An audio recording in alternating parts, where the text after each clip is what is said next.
There he is.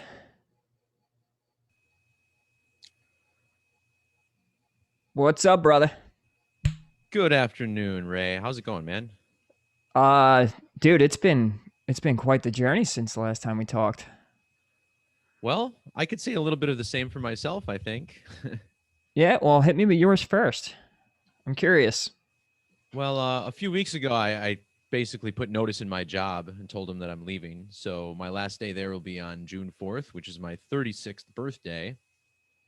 And yeah, I'll be basically doing numerology, gematria stuff full time after that. So, I've worked at this job for 13 years and I woke up maybe like 5 or 6 years ago to the lengths of the deceptions that we're under. Like I always kind of followed conspiracy stuff, but I never really realized how much we were being lied to, until then. So, for the last few years, it's been kind of rough, like teaching about numerology and how bad some of the infrastructures in this country are behaving while also working for some of those infrastructures. So it's really liberating. Like it was really hard to pull the cord because, I worked my fucking balls off to get that job and it pays well and I get really good cheap insurance through it and I'm just like throwing it all away, dude. Like I can't fucking work there anymore.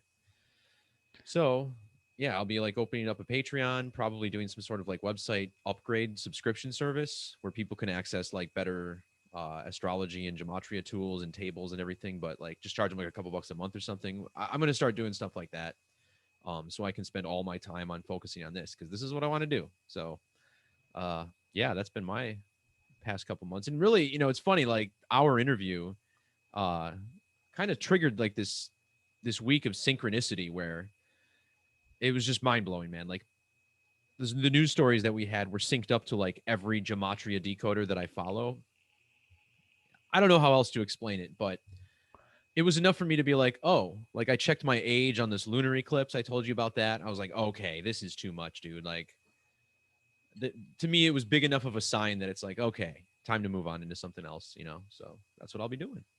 Wow, so it was the catalyst, somewhat. It had something to do with it. Yeah, I mean, like I said, there were a lot of things that week that happened, but that was like kicked it off where I was like, I could not have had an interview with someone with more of a 666 name.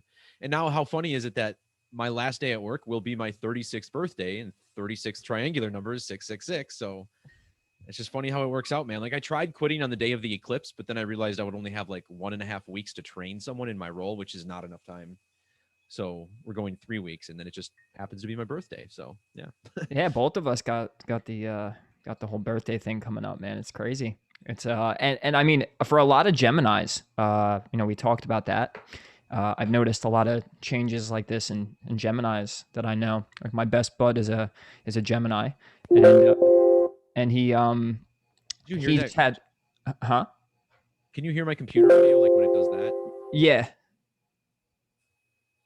no, it's all good. But he just had a huge job change, and he's had a lot of relationship stuff happen.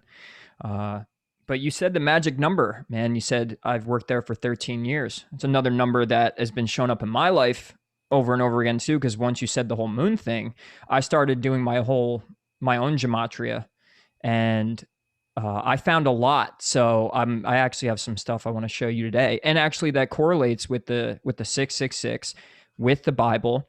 And I had mentioned a teacher to you. Remember I mentioned Bill Donahue. I think I sent you a Yeah, few of I his. checked out a couple of his videos. There was one other name too, the guy who does the astrology card readings like live, basically. And What, Decode Your yeah, Reality? I can't remember. He was doing like it Or was like a Leo live King? stream. Leo Yeah, King. that sounds right. Yeah.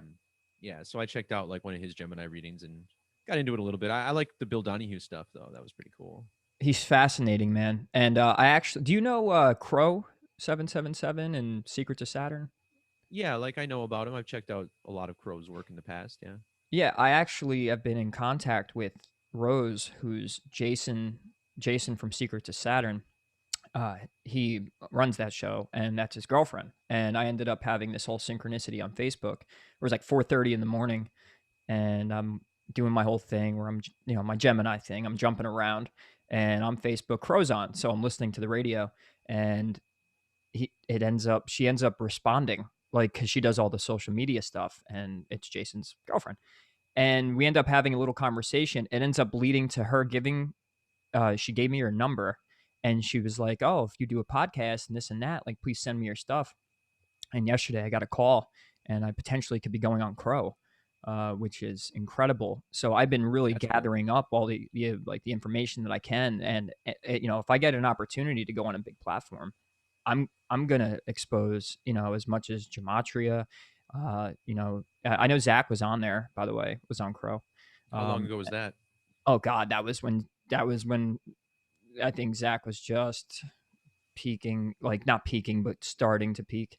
Yeah. And Okay. I mentioned you, and that I'm basically a syncretist. Like, I'm trying to connect everything. So I started watching the Bill Donahue videos, and that's what I'm going to kind of approach. His work is going to be a lot of the foundation of my work, because he connects the Bible, numerology, the Kabbalah, um, uh, astrology, and my whole thing is connecting all of it, because then we get every aspect of the occult, all the new age and all the truth seekers and light workers all end up coming to one place. I think I mentioned that when we first talked, building that Aquarian community.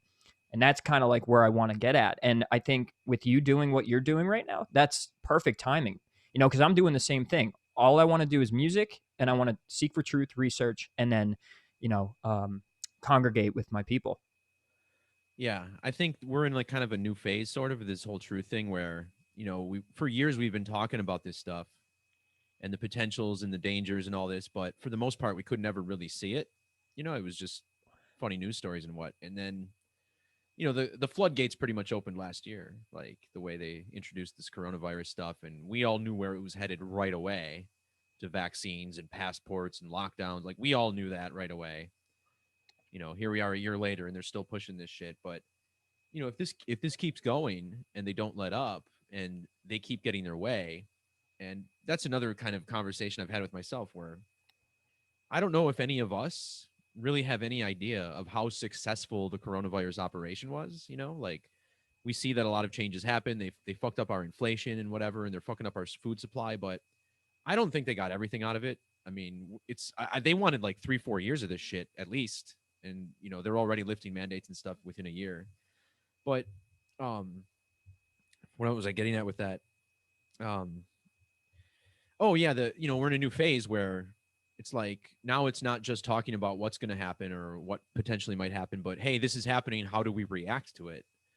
And for me, like, I live in this house, and I kind of hope to hang on to this house, if I can, through this work. But I'm also kind of half planning to sell it if I have to, and I'm kind of like done with all this shit, like, TV. Like, most of my friends and family are neck deep in TV and media and don't understand what I'm teaching, and I don't, Tell me about it, dude. like, I can't. It's frustrating, because to me it's so simple, and my only conclusion is that they're not meant to wake up. I don't know how else to put it. I have to like tell myself that in order to cope with it. But I'm okay with just like getting the fuck out of here somewhere. I'm done dealing with all this shit if I can be. Um, Yeah, well, the whole congregating thing with community and networking, I think that's the next step. It's like you have all these people that are doing these things, researching. They got their YouTube channels. You have content creation. You have all these things happening when it comes into this, and I believe that's the next step. And it would abide to the rules of the age of Aquarius, because you're going to have separation of communities. You're going to have networks of people, and that emptiness that you feel, or like that disconnect, I totally get it. And I think that it really is like an NPC thing that goes on. I think certain people just play a role that fill in, like they're basically just, we could love people all we want, family, friends, but some people just play that role for the people that are waking up, and then when it comes right. down to it, if they get the catalyst, if they get that certain experience that ends up waking them up, I think that's up to the universe. I think that, I don't think that's our job. Our job is to just do our part and our purpose. And then that leads to the people that are, say, open to that frequency. You can't Yeah. really, you can't force anybody. And that it's sad, because, you have so many people that you care about. And then, what's ironic is people that do seek truth are, I don't want to say we're most sensitive, but we're most aware, which would can make us have compassion more Yeah. than others. Yeah. That's sort of how I see it. And it's confusing because, there's like a lot of people in my family, like they're into conspiracy stuff a little bit. Like they don't trust the government about 9/11. They think all the wars are BS. But the minute they threw this virus in it, like they were all in immediately. You know what I mean? Like, oh, here it is. This is the big virus that they like there's no concept in their mind of how much they've been conditioned to accept the notion that there could be a deadly virus that I can breathe at you and kill you. Like that's so far out of the realm of possibility for like an asymptomatic virus to just spread and kill. Like that's so out there and crazy. But people heard that and they were like, oh, the same people who I knew that were questioning 9/11 and everything. And it's just like, and then I offered some of those people too, like, well, I taught you the numerology of 9/11. How about I teach you the numerology coronavirus? Like, no, no, come on. Like, this can't be a conspiracy. And it's just like, well, but yeah, I mean, I've taken some solace in saying, like, look, I've done all I can, right? I mean, I've done this homework. I brought really a completely new, like, angle on what's happening and a different type of review on numerology that nobody else is doing. That's part of the reason I'm like confident about doing this full time is that like my decodes, I will put them against anyone's in the world. Like they're the best. What I'm bringing out here, I think, comparing numerology with astrology and these logical full decodes instead of just pointing out like, oh, this number, that number, this number, that number. No, no, no. We're talking about like where it's the source is all the way down. Like the world needs that, man, and it's not getting out enough. And I look at my channel and like I'm getting 1,000 views, which is cool. But what the fuck? Like this is the best information in the world. That's how you got to feel, man. That's the vibe you got to send out. Yeah, absolutely. Yeah, and I think I'm going to be a little more now that I'm like cuz this whole thing with work, it's just been an energy drain, right? Like it's a black cloud over my head where yeah, I can focus on numbers and I have time for it, but my mind is always thinking about like what kind of shit I have to do at work. And with that freedom gone, like it's I can already feel like myself transforming a little bit into this new personality because it's like I'm going to be the Gematrinator all the time. There's no going back to being like GE employee.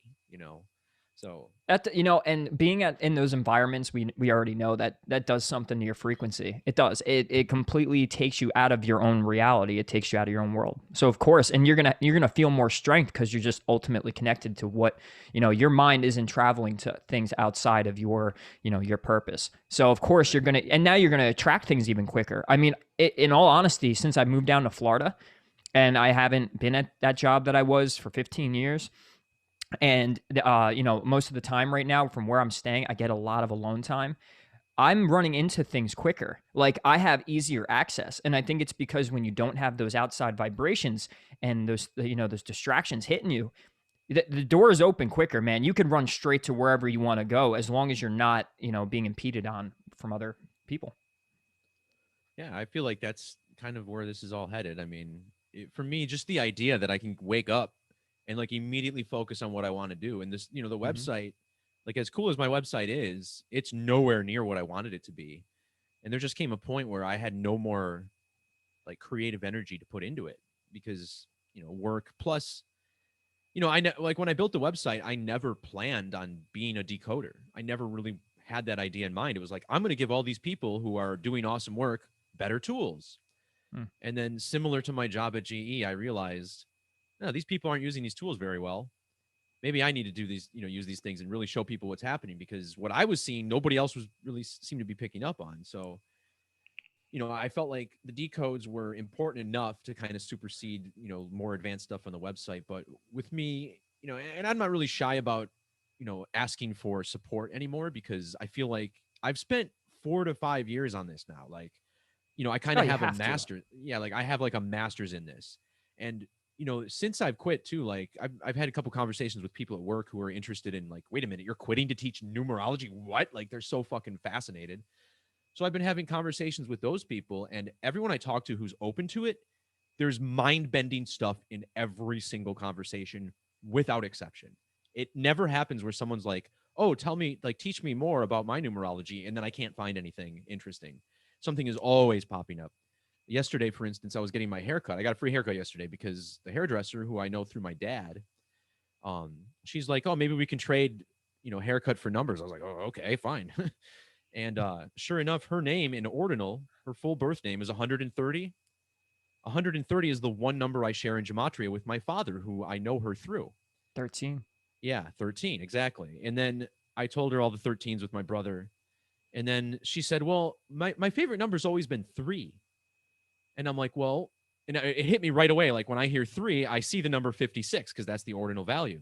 And I just calculated her first name, which is 56, Denise. So I was like, your name, Denise, equals 3. It's the same gematria. And she's like, what?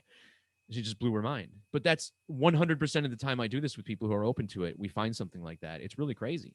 You And know, that and too, it's giving me that like that confidence to go forward, you know? you mentioned that you were both into it.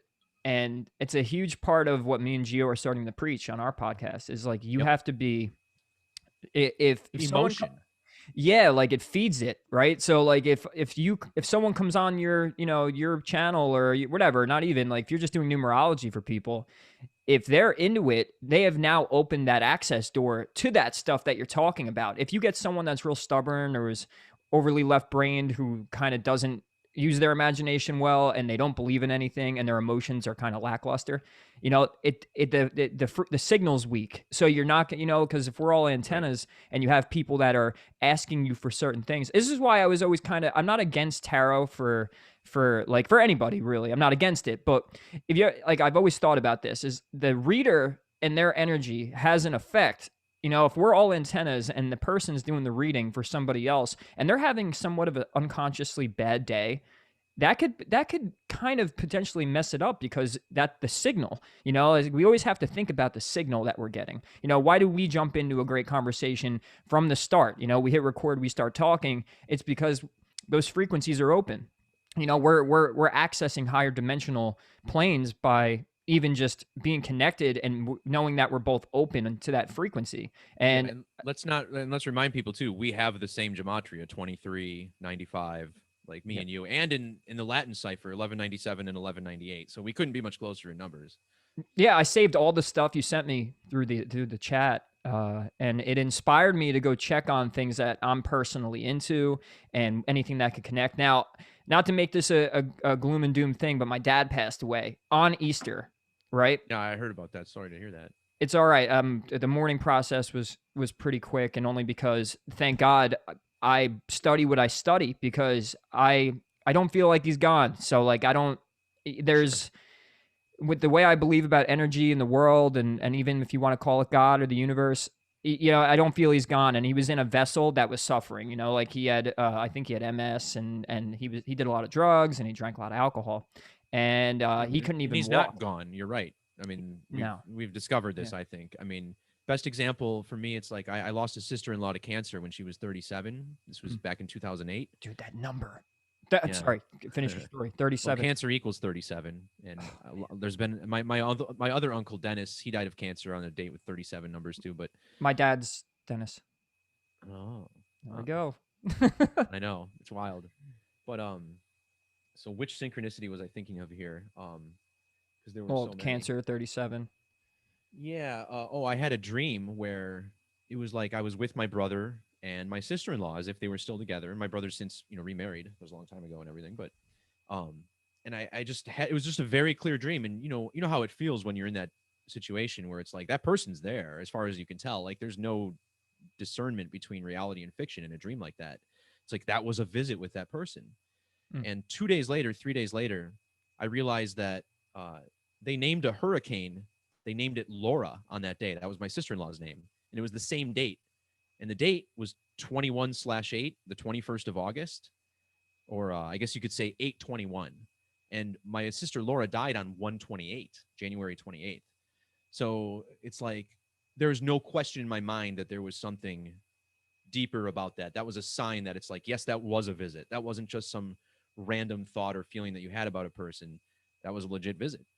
Um, Yeah, I've had a few of those where even my grandfather, he had passed away the year I was born, 3 months after I was born, and he was a guitar player, Buddhist, or studied Buddhism and all that, and it feels like a lot of his energy pulsates through me. But I went for a job interview, and I'm sitting there for a half hour, and it was Guitar Center. I don't know if I told the story last time, but it was basically I was a half hour early, and I'm just scoping around, waiting to go into this group interview, and I'm looking at the books because we all know I love books. So I see one of these books say arpeggio, and then I couldn't see the rest. So I'm like, all right, let me grab that because I was learning that at that point, you know. And I opened it up, and the whole preface was about my grandfather who taught the guy who wrote the book. Wow. So get this, ready? That ain't the end of it. So now I'm already kind of like, holy shit, I think Pop's here. You know, he guided me to the Guitar Center, you know, like, and he brought me to that book at least. And then I go into the group interview, and there's about 8 of us. And I introduce myself. I always say, you know, I'm Harry Leahy's grandson because he won a Grammy in jazz. So I'm thinking if I'm going to, you know, try to work at a music place, guy Might won a as well. Grammy, you know. So I'm like, you know, it proves that I'm into music and that whatever. So I, I didn't get the job, by the way. But 3 people down, there's this old black gentleman, Mhm. and he introduces himself, and he ends his whole thing with, and just to add, that young man over there, I played with that boy's grandfather up in like Newark, New Jersey, and we did this whole jazz thing and this and that. He went this way. He's like, hey, that kid's grandfather was an insane guitar player, an amazing teacher. He taught at Patterson. I knew him, and da, da, da. And I'm sitting there like at that particular moment, and like at this point in my life, I'm still not too spiritual or whatever. And dude, when you're open, man, the universe will send you that little nudge. And as long as you have the eyes to see, there it is, you know? So synchronicities dude, they're real, man. It's insane. Yeah, I mean, just as an example, again, I mean, this is just this past week where these things I'm talking about. Of course, my sister-in-law, that was like in August of last year, but everything else is within the past couple of weeks. And this other guy I was talking with at work, uh, he has his full name in his email, and he asked me like, "Can you send me a link to your website or something?" Because he was curious. And I ran his numbers, and I saw that it was 187 ordinal, and I was like, "This is a cool number because 187 is one of only 2 numbers that has an exact match with its prime relationship and its prime factors, where the 187th prime is 1117, 187 is 11 times 17. My name So equals 117. I forget if Sorry. was that your first and last name or My short first, Ray, and then Frusco. And I don't mind if we do screen shares, you don't have to hide my name either or anything. So oh right, you're talking about 117 117, right? 117. Yeah, okay. Yeah, Ray Frusco. Yeah. So I pointed out and I said as an example about this connection, I mentioned Ryan Braun, who was I'm in Milwaukee. He's been a Brewers player for the last 12, 13 years or whatever. And Ryan Joseph Braun equals 187, and his birthday is 1117. So he has that connection right there. And I mentioned that in the email. I was like, just as an example of this number. And he replies and he's like, well, that's cool because Ryan Braun is my daughter's favorite baseball player. Like she's got posters of him all over her room and stuff. And I'm like, well, maybe the 187 has something to do with that, just saying. So then we ended up talking the following week, and he asks me, he wanted to know more. So he asked me, like, you ever heard of the band Radiohead? And I was like, well, my best friend, like, that's his favorite band, and he's gone to see like 20 or 30 shows of theirs or whatever. And he's like, wait a minute, what was his name? I said his name is Jason, and he goes, oh, that's what my mom was going to name me instead of Jeff, but then they changed it at the last minute. I'm like, well, and I just stopped him. I'm like, see what's happening? Like, this is synchronicity. Like, whenever you're open to it, this is the type of thing that happens, is that you start to realize there are alignments, and those alignments occur because at some point, someone or something must have known or must have, put it out there that we were going to have this conversation one day, which is why these things line up. And if that's, just kind of like poking little holes in people's idea of what the fabric of reality really is kind of what I like a lot, is that, hey, there's something bigger going on. Like, it's not just randomness that's going on around me. There's a design, and it's very difficult to put into words the effect that has on the consciousness. I don't know how to describe it. I know how it impacted me, because it takes a lot of fear out of your life when you realize that something at a level that we can't comprehend is helping design our reality. It's one thing to go out and say, there are people in charge of these events in the news, which, of course, again, there are, but, to clue people into something way deeper than just that is really what I enjoy doing, because I think honestly, it's like resetting the brain. I think our brains have undergone so much trauma without us realizing it. For anyone like me and you who grew up watching maybe television or movies and, you know, playing some video games, like a lot of trauma was inserted into that intentionally. I just read an article about how the actress from Old Yeller was like still talking to grown men to this day who are like, oh, that movie ruined me. Blah, like I couldn't look at a dog without crying. And you realize, like, they're always killing like Bambi's parents, and the Lion King, they kill the dad. Like, that's not good for kids. I would not Yeah. have a kid watch that. And looking back on it, like, I was obsessed with the Lion King. You know, I knew every line of the movie. I saw the thing like 20 times. I used to skip that part. I didn't want to watch him die. I Yeah. used to, after I watched it a number of times, I would skip it. Yeah. And but like, why was that movie so loved by me? I think it might have had something to do with the fact that they put trauma in there, and then, you know, they kind of there's just gross manipulation going on in these films, and people have experienced so much of this without understanding how it's impacted them. And to me, this is just it's a blip of resetting the mind back to its original state where, you know, had these people been brought up, and that's part of this whole community thing too, is like what I would love to do is, you know, help organize a new type of education for children, that involves math, numbers, gematria, where from a very young age we're just kind of like, you know, hinting them at numbers. And you don't, obviously with mysticism, you know, it's not going to really register with a young kid, but if you bring them up the right way, and, you know, to kind of and to properly understand what reality is instead of this cancer through the media every day, you're going to fix a lot of problems in humanity when you're fixing the minds that are entering the world, because you realize that's why the young minds are so important, because they're the future, and that's why they're under the most attack. And you see this with the virus, especially, you know, kids not being allowed in schools without masks.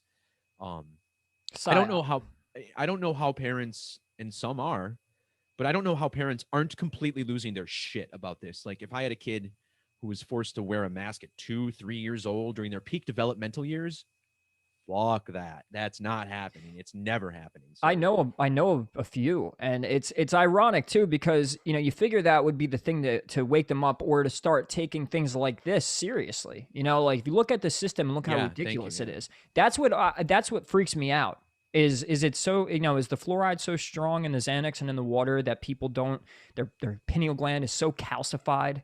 I mean, obviously with medications and stuff, that's not more so, but whatever. Like whatever's in the food, whatever, is something really shutting off that imaginative part of the brain. And I thought about it, meditated on this recently. Is they took all the arts and they took all these things out of school, and we have two hemispheres of the brain. And people that play music and stuff, as we talked about last time, I feel like we have that access to the right side, which would be more of that imaginative side. And when you have an imagination, you're not just regurgitating. You're able to put images in your head and think of things. And is people's function that weak and that turned off to where they can't see? Like, little kids have to wear masks, the flu went down 98%, all of these certain little things that point, just look at the president. Like, we allowed that guy in, and I mean, I don't even think we did. I think it was all a sham, really. of course. But at the end of the day, that's what scares me the most. And you're right, with the youth. That is our future. And maybe people who are a little older than us, they're done. They were wrung out through the system already. They just want to Yeah, live their life the rest of their time and not have to worry about it. And so even if they do believe us, what are they going to do? It's like the kids. You're right. The kids are the focus here. And it's ironic that you mentioned school, because Santos Bonacci is opening up a syncretist school down in Mexico. But that I'm starting to notice patterns that people are trying to do that, trying to teach others how to do it. And that's the only way, man. It's like, you could yeah, preach all you want and do your decodes, and which are great. Keep doing them, because that's the evidence. But it's like, that next step that you're talking about is great, because now you're teaching people how to do it themselves. When I went and did this stuff myself, everything, astrology, gematria, researched, when I did it myself and I had the reasons to, that's what led me to actually be successful in changing my mind. yeah, yeah. I've had a lot of good feedback in that way about numerology, where, you know, it kind of lifted this weight that's been stuck on their head, because, you know, when you see so many bad things happening in the world, it's just like, and so little focus on the positives, it can really, you know, fuck you up a little bit in the head. And when people see that there's a design, and some people, it's not everybody. Like some people see there's a design behind it and they're like, oh shit, it's all a conspiracy, we're fucked. And it's like, well, I mean, you could look at it that way. That could be a bad thing. You know how you said we're attracted to trauma? I think that's conditioning. And just like Yeah. with, any of this stuff, gematria, or if you look at even the awakening process and all that, people will go gravitate to the negativity more than the positivity. Like Right. we'll go right to the conspiracy. We'll go to right that it's the Jesuits and that it's the Masons and all that, which of course, but there is that polarity. Why aren't we focusing on the things that are good, like the synchronicity in our own lives Mm-hmm. and the synchronicity in nature, which that's another big thing I feel like it will attract people is, I told you I have a few videos in my decodes to show you, but like to show them that nature has synchronicity when it comes to the measurements of the planets and the measurements of, with the spiral and how numbers repeat constantly. And I'm starting to learn new things about the Bible with the number 18 and how that's it equals 9, which is the number of consciousness, in which 666, 6 plus 6 plus 6, 18, 1 plus 8, 9, the number of lower consciousness, the beast in man, the beast in us. And then you had the 144,000 that were saved in the Bible. 1 plus 4 is 9, the higher consciousness, the number 9, the number of consciousness. So like those things I find fascinating. And it's like, why don't we talk about that? Like, I think we get, that things are bad and that there's conspiracies. We have to like polarize that and start teaching people. Mm-hmm. Yeah, it's a tricky line to tread, Right. especially when like we're kind of still discovering everything. Like, Sure. it took. I mean, even where I am, where my head's at now, compared to 2 or 3 years ago, it's vastly different. Like, I was in no condition to like trustfully teach people about what's happening with numerology back then. Um, that's part of the reason I didn't want to like give everything up for it, is because I was like, am I really, like a useful source for this? Am I on the right track? And there's just been enough things happening, and it's funny, like the clues I get while decoding things, whether it's through synchronicity or just what I'm looking at in the news, the type of clues I get tend to always make me think that things are a little more organic than I originally thought. I agree. Like I'm not really seeing too many things where it's like, oh, like this makes me think that everything is designed by man. It's always going in the opposite direction.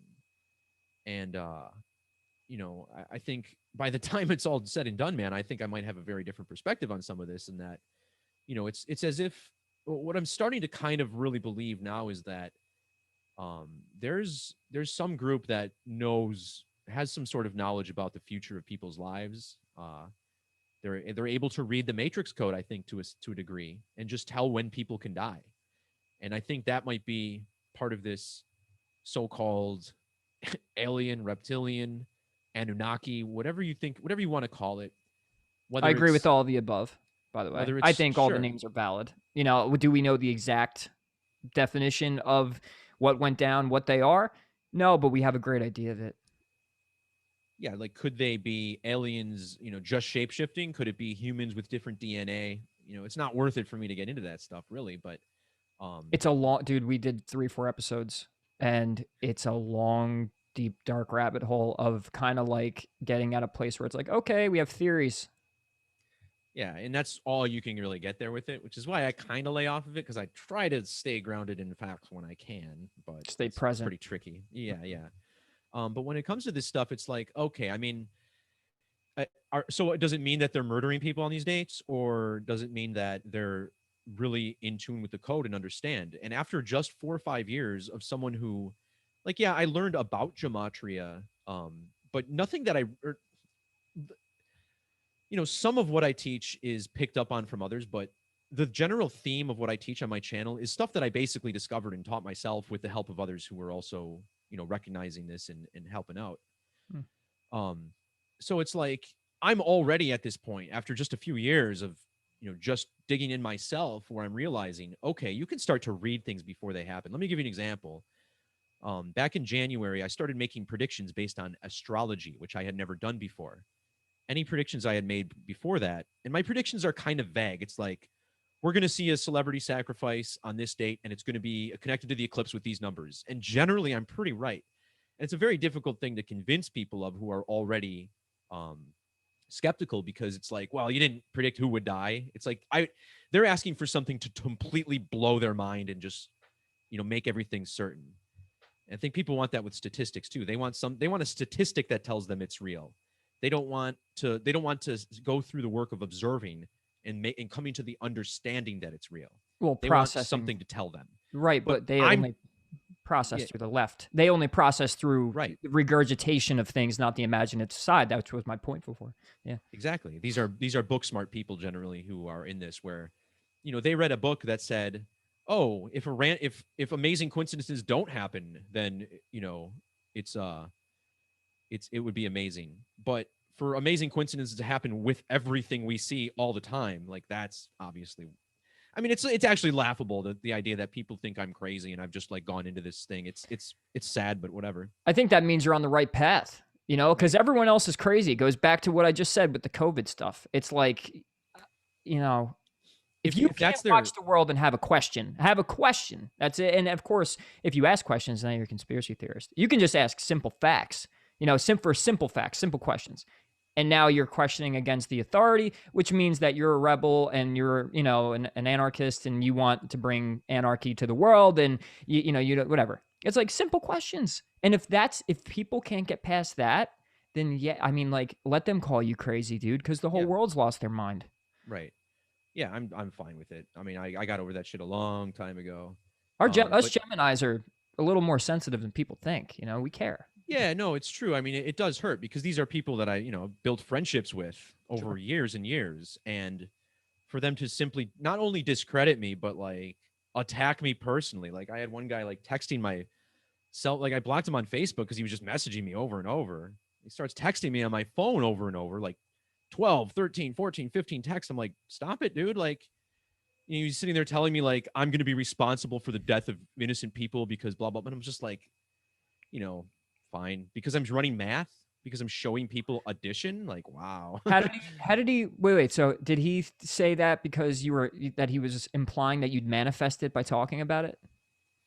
Like, I don't know what his implications. How did he even think that you would affect that meaning? What was his theory? Well, I'm not sure exactly what you're asking about, because no, you said that you said because he's saying that you're gonna kill people or you're gonna cause it. Yeah, so, well, like, he thinks, what was like, his mindset? His mindset was that I'm radicalizing people to be anti-government through my manipulation of numbers. Right, so like influencing them. And I'm like, no, like, I'm showing you how you've been manipulated with numbers. And but that is not a realistic possibility in their minds. Like, that's not even on the table. So they can't even comprehend it to have that discussion. And this is someone who was like he's a math tutor. Like, he's got a good degree in math, but you can't teach someone like to look at something and understand what's a coincidence and what's not. And it takes a lot of number running to really understand what is and isn't. For me, I mean, I was born with a pretty sharp mind as far as like photographically remembering numbers and names and things like that. So I feel like it came easier to me than others, but either way, and of course this was all before COVID, mind you. It was like 2019 when a couple of friends like basically turned on me and started like just calling me names and shit. And I was like, well, if you would sit down and like go through it with me, that's what I asked for. And they're like, why would I want to waste my time listening? It's like, fine. Well, then you're done. Yeah, well, I mean, but I think that's part of our journey. I think part of our journey is to kind of, defy the odds against the people. We're going to be sent those people. Those are the tests. If the universe had a test for us light workers, truth seekers, whatever you want to call it, whatever lingo and word you want to use, I think that's what would drive us. Like, if the universe had intention, like, why are you sending such an opposition to me? Well, because then when I have a strong opposition, now I want to beat them, and not say like in a competitive way where I'm going to win a trophy, But this is coming down to my belief systems and my perspectives on things. And we exist in this realm, and we're living this life, and I have questions. And if you're going to challenge me on my perspectives, and especially with something that I put hard on, I put hard work into, and I've earned this knowledge where like I've spent hours and hours, and then you come at me, just a math teacher, that basically goes, "Oh, you're a kook." It's like, dude, you're boxed in. All you know is math and whatever you do on the weekends. And then you're gonna attack someone like me who cares. Like, another thing I've Yeah. noticed, because I had a flat earther on our podcast, and a few people I've talked to, and Crow's people, I believe, or some of them preach flat Earth, and so I've gotten into that subject just to study it. And this is my new mindset here: is always play the mediator. Like, always have what it is that you believe in a sense, or what that like, don't make your beliefs concrete, but when you're going into something like gematria or astrology or flat Earth, don't go, "Oh, it's stupid," off the bat, like a lot of these people do. It's like, well, before you do that, why don't you entertain the thought? Doesn't mean you have to believe me. Doesn't mean you have to insult me. It doesn't mean you're stupid for maybe considering that mysticism and the shape of the earth or whatever else. Because I have no belief systems on any of it other than experience. So my I feed myself through experience. Gematria, I've seen enough myself because I was open to the idea to realize, hey, there's something to this. At first I thought the flat Earth crap was ridiculous. I'm not saying I believe the Earth's flat, but I entertain their thoughts. I entertain their concepts without insulting or whatever, because what if you always have to have the what if with this information? People don't have the patience, nor the time, nor the effort that they want to put in to any of that. And that's what leads to those types of people. I've noticed that, man. It's like the Yeah. ridicule is ridiculous. Sure. I think there's so much conditioning when it comes to that type of thing and conflict and whatnot.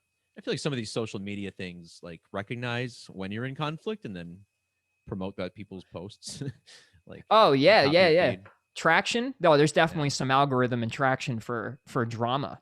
Right. 150%. Anytime I've posted something good, 1, 2, 3 likes, this is Facebook. But then if I put something controversial, oh, 98 likes, 102 likes, bunch of comments. Mhm. And it's like that, that I think that energy is just out there, and it's attractive. It goes back to what you just said with trauma. It's attractive.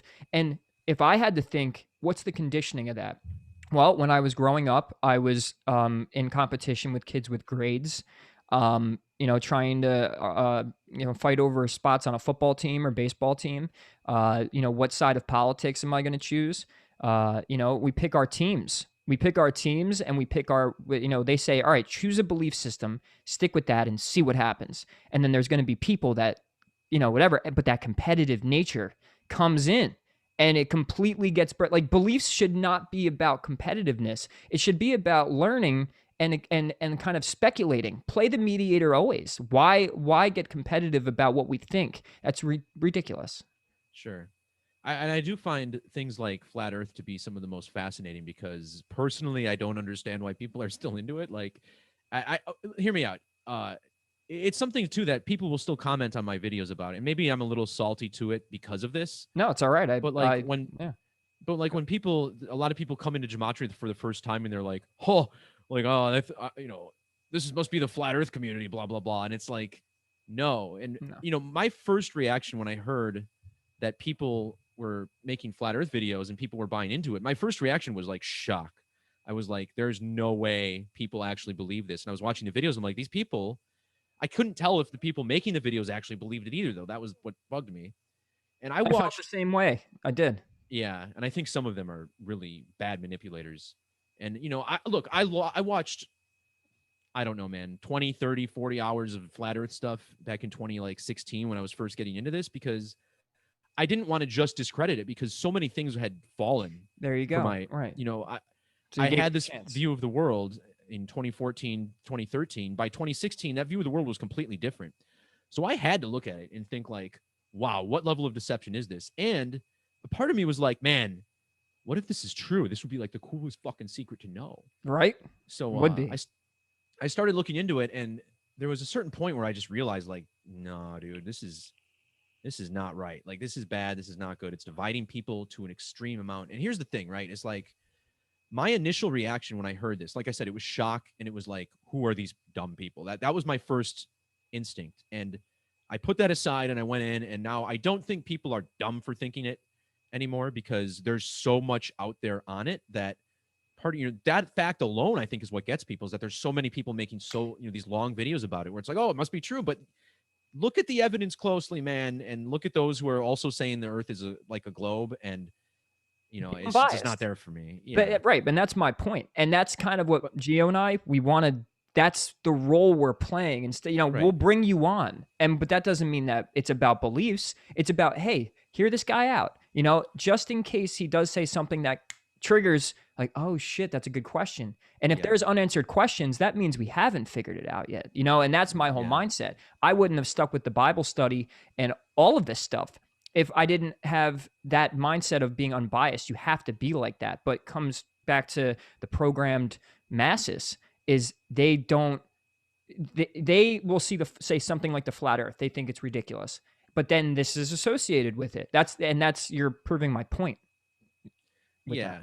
And I've known people in real life too who, like, they see Gematria, or they've made comments about me like, oh, I guess he's all deep into that flat earth shit. And it's like, no, but like, I understand why people hear flat earth and think it's ridiculous, because again, that's how I saw it.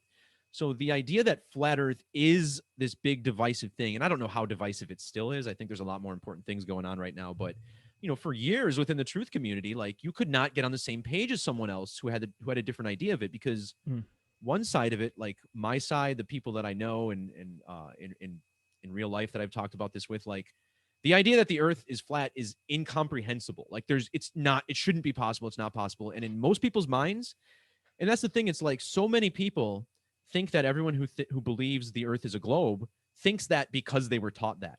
I don't think that because I was taught that. I look up in the sky and how the sun rises and eclipses and these types of things, and it's just the logical explanation. It's just the logical conclusion. And if someone's going to challenge that, they better have good evidence. And I just haven't seen it. What is fascinating is that, and I don't know what causes this exactly, but like, when you have buildings that are visible over long bodies of water, the only cool thing I've seen about it is, like, yeah, you can look a little bit further over the horizon than you thought, but you still can't see the whole bottom of the city. And then you take into account, well, there's things like the theory of relativity, that mass and gravity may affect light.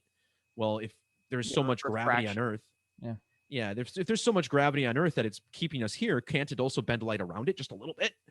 Like, to me, it's just, and then you got other people who are like, oh, you believe in gravity? And I'm like, okay, look, I'm out of this. I can't do it anymore, because again, like, I'm about observation and recording things and I agree. And that's, I think, a lot of the issues with the community in general. And it even goes back to Gematria, and it goes back to astrology, and it goes back to any of the occult. It's people get emotional, and they take a belief system over facts. Like, hey, let's just talk about things that are real, that we could measure, that we could see, that we could, and obviously there's things we can't see, but we can measure them. There's ways of measurement or perspective. We can look at ancient cultures and what they said about stuff. Those people built the pyramids. They knew what they were talking about, in a sense. I'm going to trust a lot of, if not all, ancient culture and all the stuff they say.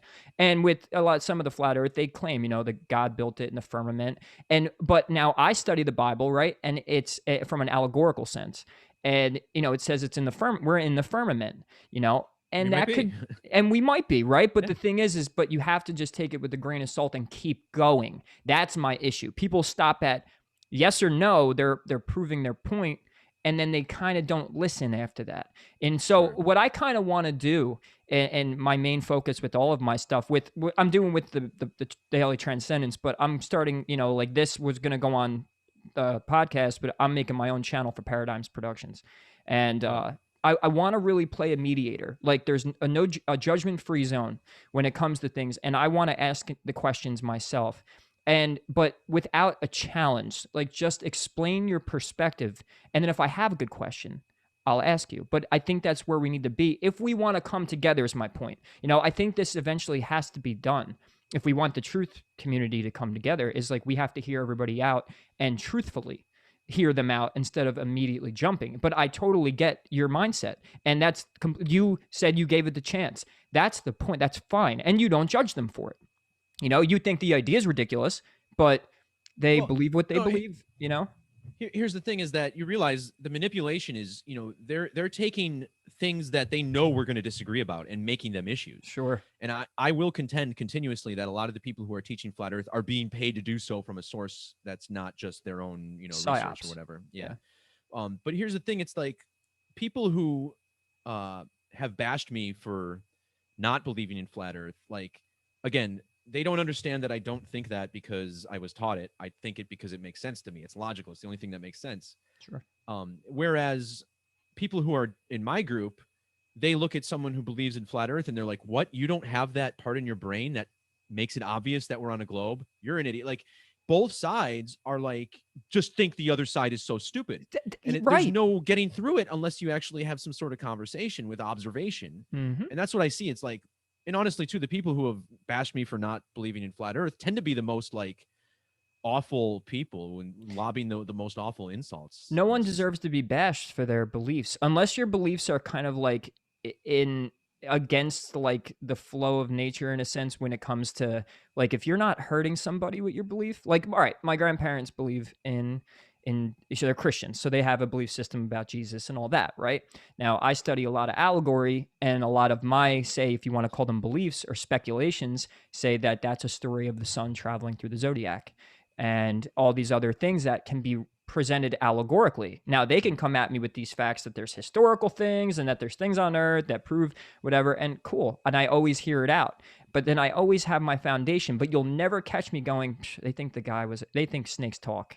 These people are stupid, and they're my so even if someone else that wasn't my family had presented me with that, I'm just going to hear it out. It stays in the back of my mind. And then I go read and I go learn and I collect as much information from unbiased sources, meaning I will go to 5 to 10 to 15, whatever, because we all find our information from the internet and other humans. Like, you ever think about that too? A lot of the stuff yeah, you get, and from doing Gematria, right? Like knowing the whole Jesuit order, Freemasonry, government, all that, those are all other humans, let's hope. And, right. And then, yeah, they're giving us facts about the globe, or they're giving us facts about religion, and facts.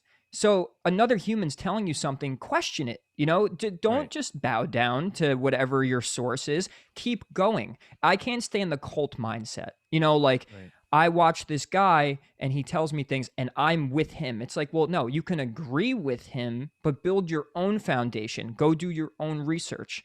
And that's what needs to be stimulated in people. It's to think for themselves. That's, I think, my concrete point here is sure, learn to think for yourself. Don't worry about what other people think. If you think the earth is not you, but like, let's say, because a lot of why I brought this up is I would go on pages and, like you're saying, right? There were flat earth Instagrams. And because when I had David Weiss on my show, who's a huge flat earther, he had an hour and a half presentation. And I'm like, okay. So I heard all the so-called facts he has.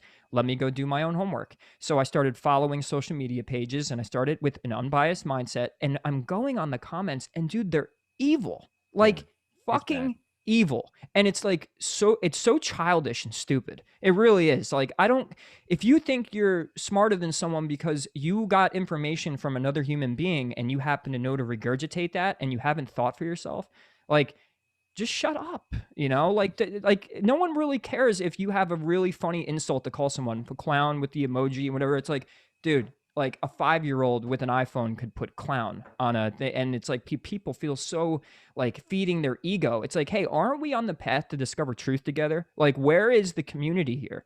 Why is Right. it that we are fighting, disagreement or not? Like, we're obviously all chasing the same thing, are we not? Yeah, and I think people need to realize by engaging in those discussions, especially with people who are more or less on the same path as you. I mean, you may not agree on everything about it, but the fact that that these people are looking into conspiracies and everything, like, those are the people that you need to connect with the most. And here they are completely lowering their vibrations and like destroying that connection. Yeah. And that's the goal of these people who are ruling over us, is to Mhm. keep us bickering, keep us battling, and keep us against each other, keep us in that low vibration, which prevents us from connecting to others. Because those connections, you get, once it reaches a certain quantity, there's going to come a point where society can't keep pushing the bullshit. Mm.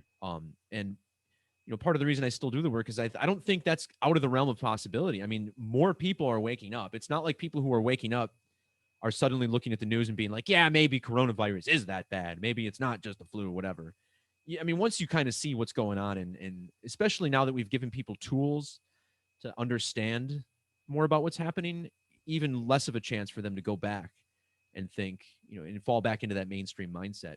Sure. But again, those people, when they engage in those types of arguments, I'm guilty of this too. I mean, people who have been on my Discord for years know that people have come on and asked about flat Earth or whatever, and I was not nice to all of them all the time because, you know, put yourself in my shoes too. It's like you get compared so often with it, and it's something that I'm just so irritated with at that point. Where So that's the I said source. mean things about it, but I was Right. like, damn it, don't do that. And I started. I'm better at ignoring it completely now, and I really don't see that much about it anymore. So I hope it's kind of simmering off, but. No, Some people, man, they're always into it. But I understand because you're being associated.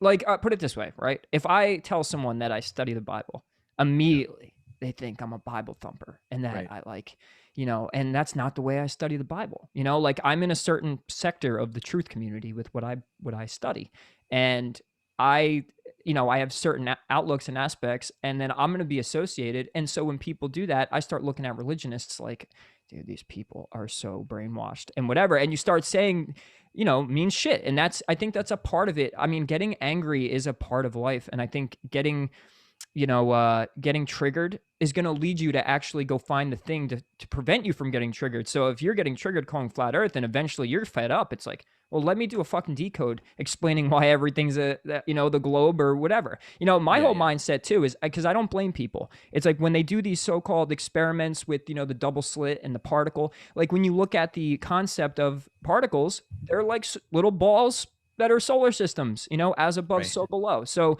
potentially, that gives it away. But then you have the other side, and this is the great this is where I love life, is like the paradox is well, when no one's looking, it's not a particle, it's a waveform. So do we exist not on a flat earth or a round globe, and it's just to our Right. perspective, like it's Yeah, just a realm. that's a legit question to me. I mean, and I have plenty of reasons in gematria and numerology why I think the Earth is still a globe. Like to me, the language is coded to teach us about the shape of the Earth, the not just the shape, but the tilt of the Earth, the planets, and how they rotate. Like it's all in there. But Sure. I haven't made a video about it because I just don't want to fuel the fire. Like I'm Mm. very cautious about what I put out there as far as dividing people who are already into this because you say the wrong thing, or people are really sensitive online too. Like if you don't agree with them on everything, they might unsubscribe from you or something. And I'm So not I've too worried noticed. about. Yeah, and I'm not too concerned about losing subscribers. I mean, YouTube drops subscribers from my channel every day anyway. uh but Got to get on Rockfin. yeah, that's what I'm hearing. I did an interview on there last weekend, Nice. and yeah, we got like tip money and everything to split. It was cool, so I was like, oh, this is nice. That's where um probably we're heading. YouTube, we see YouTube now as our starter kit, and to right. learn to gain subscribers. We don't see it as fully genuine. So eventually we move over to Rockfin and Patreon and do our own thing there. But yeah, good. I'm glad you know about it already.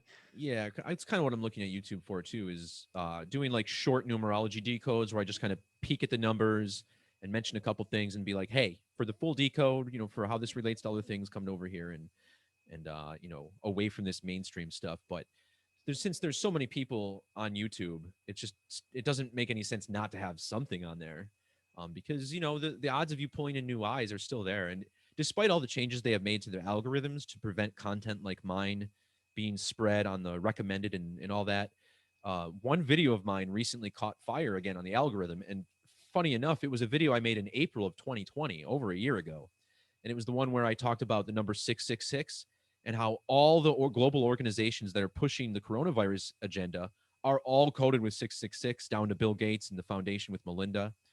And I made this video in April before anyone had even mentioned a coronavirus vaccine, because remember, there's never been a coronavirus vaccine.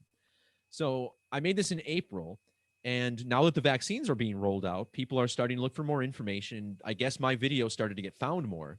So it started to get picked up, and now I'm getting comments from all types of people, because normally the only types of people who see my videos are subscribers. And the one way YouTube is manipulated in this manner is if you watch a popular YouTube channel, very frequently at the beginning of the video, they'll be like, hey, just so you know, only 14% of my viewers are subscribed. So please click that subscribe button down there and help me out, whatever. Well, when I look at my graphs, my views are 80% subscribers. Like, people who aren't subscribed to my channel are barely seeing my content because YouTube has no interest in spreading it around. But occasionally, like I said, if the right video comes up at the right time. So strangely enough, this video from over a year ago, I'm getting thousands of views on again. And seeing the comments, it's kind of entertaining. Like, because if people see it on their sidebar, they see the number 666 with a vaccine thing, it might kind of pique their interest a little bit. But a lot of people come there and just make fun of it. And it's like, I don't know how to describe the feeling I get when I see people making fun of numerology. Like, to me, it's like a little child, like entering a bakery and like telling the bakers what to do and like how to make the donuts and like, hey, this frosting sucks. It's like, you're just a little kid, you know nothing. You can't come to me and tell me, like, I've been doing this for thousands of hours. Like, you think it's just hilarious. That's what's So I most still engage with frustrating. them. Yeah. Well, it's not as frustrating as, the people who, are kind of waking up, but still, again, with, maybe something like the flat earth thing, where you get in conflicts with someone else who wants to wake up. It's a touchy one, man. I mean, Yeah. we had a few, It is. we had a few responses and a few things go down, and it's like, yeah, You it's always like, will, man. It's drawing that energy. That's what it's there for. sure. And I think that's, once again, part of it. It's just something Yep. that comes with it, and you have to accept the fact. And, we want to come off like we're trying to show people through example, like, hey, look, we just mediate, we speculate, we just sit there, we listen, we shut up for a little bit. And if we have a question, we do it. We're not going to call the people something because we happen to disagree with them. I'm not going to go call my grandparents stupid for believing in Jesus if I personally don't believe he was a man, like, and guess what? That could also change. That's also my mindset. If someone comes to me with solid facts and says, hey, look, I proved it, I'm there. I'm not shutting any idea off. It's a matter of just like, instead of being in a rush to believe something because you feel so insecure about your life and your mind and your belief, and all that, and to feel safe, just be and just listen. And if you do that, we can get to where we want to go quicker, because then we'll do things without the layer of emotion that's going to bring along some sort of pointless debate or argument. It's like, if you end up disagreeing with someone, try and get through to them. If not, hey, move on, and or find your similarities. I think that would be the normal thing to do. Yeah, with religion, you're talking about something that's so personal to everybody. So, like, from my Right. experience, I had a very strong spiritual experience where it was like a physical energy, a heat, like, entered me. It was That's what insane. I think, to me, is Jesus, by the way. Like, Yeah, and that's what we asked for in order to get that, right? So my conclusion after that, like, I got, and this was when I was 16, and at the time I was like, oh, I want to read the Bible. Like, all of a sudden I had this thirst for more knowledge, and I was reading the verses. They jumped out at me differently after that. But my only logical conclusion was like, all these people are talking about Jesus. We sat in a prayer, asked for Jesus. I asked for him. I got something I never came close to experiencing before. Must be a real guy. Mm. Like, you know what I mean?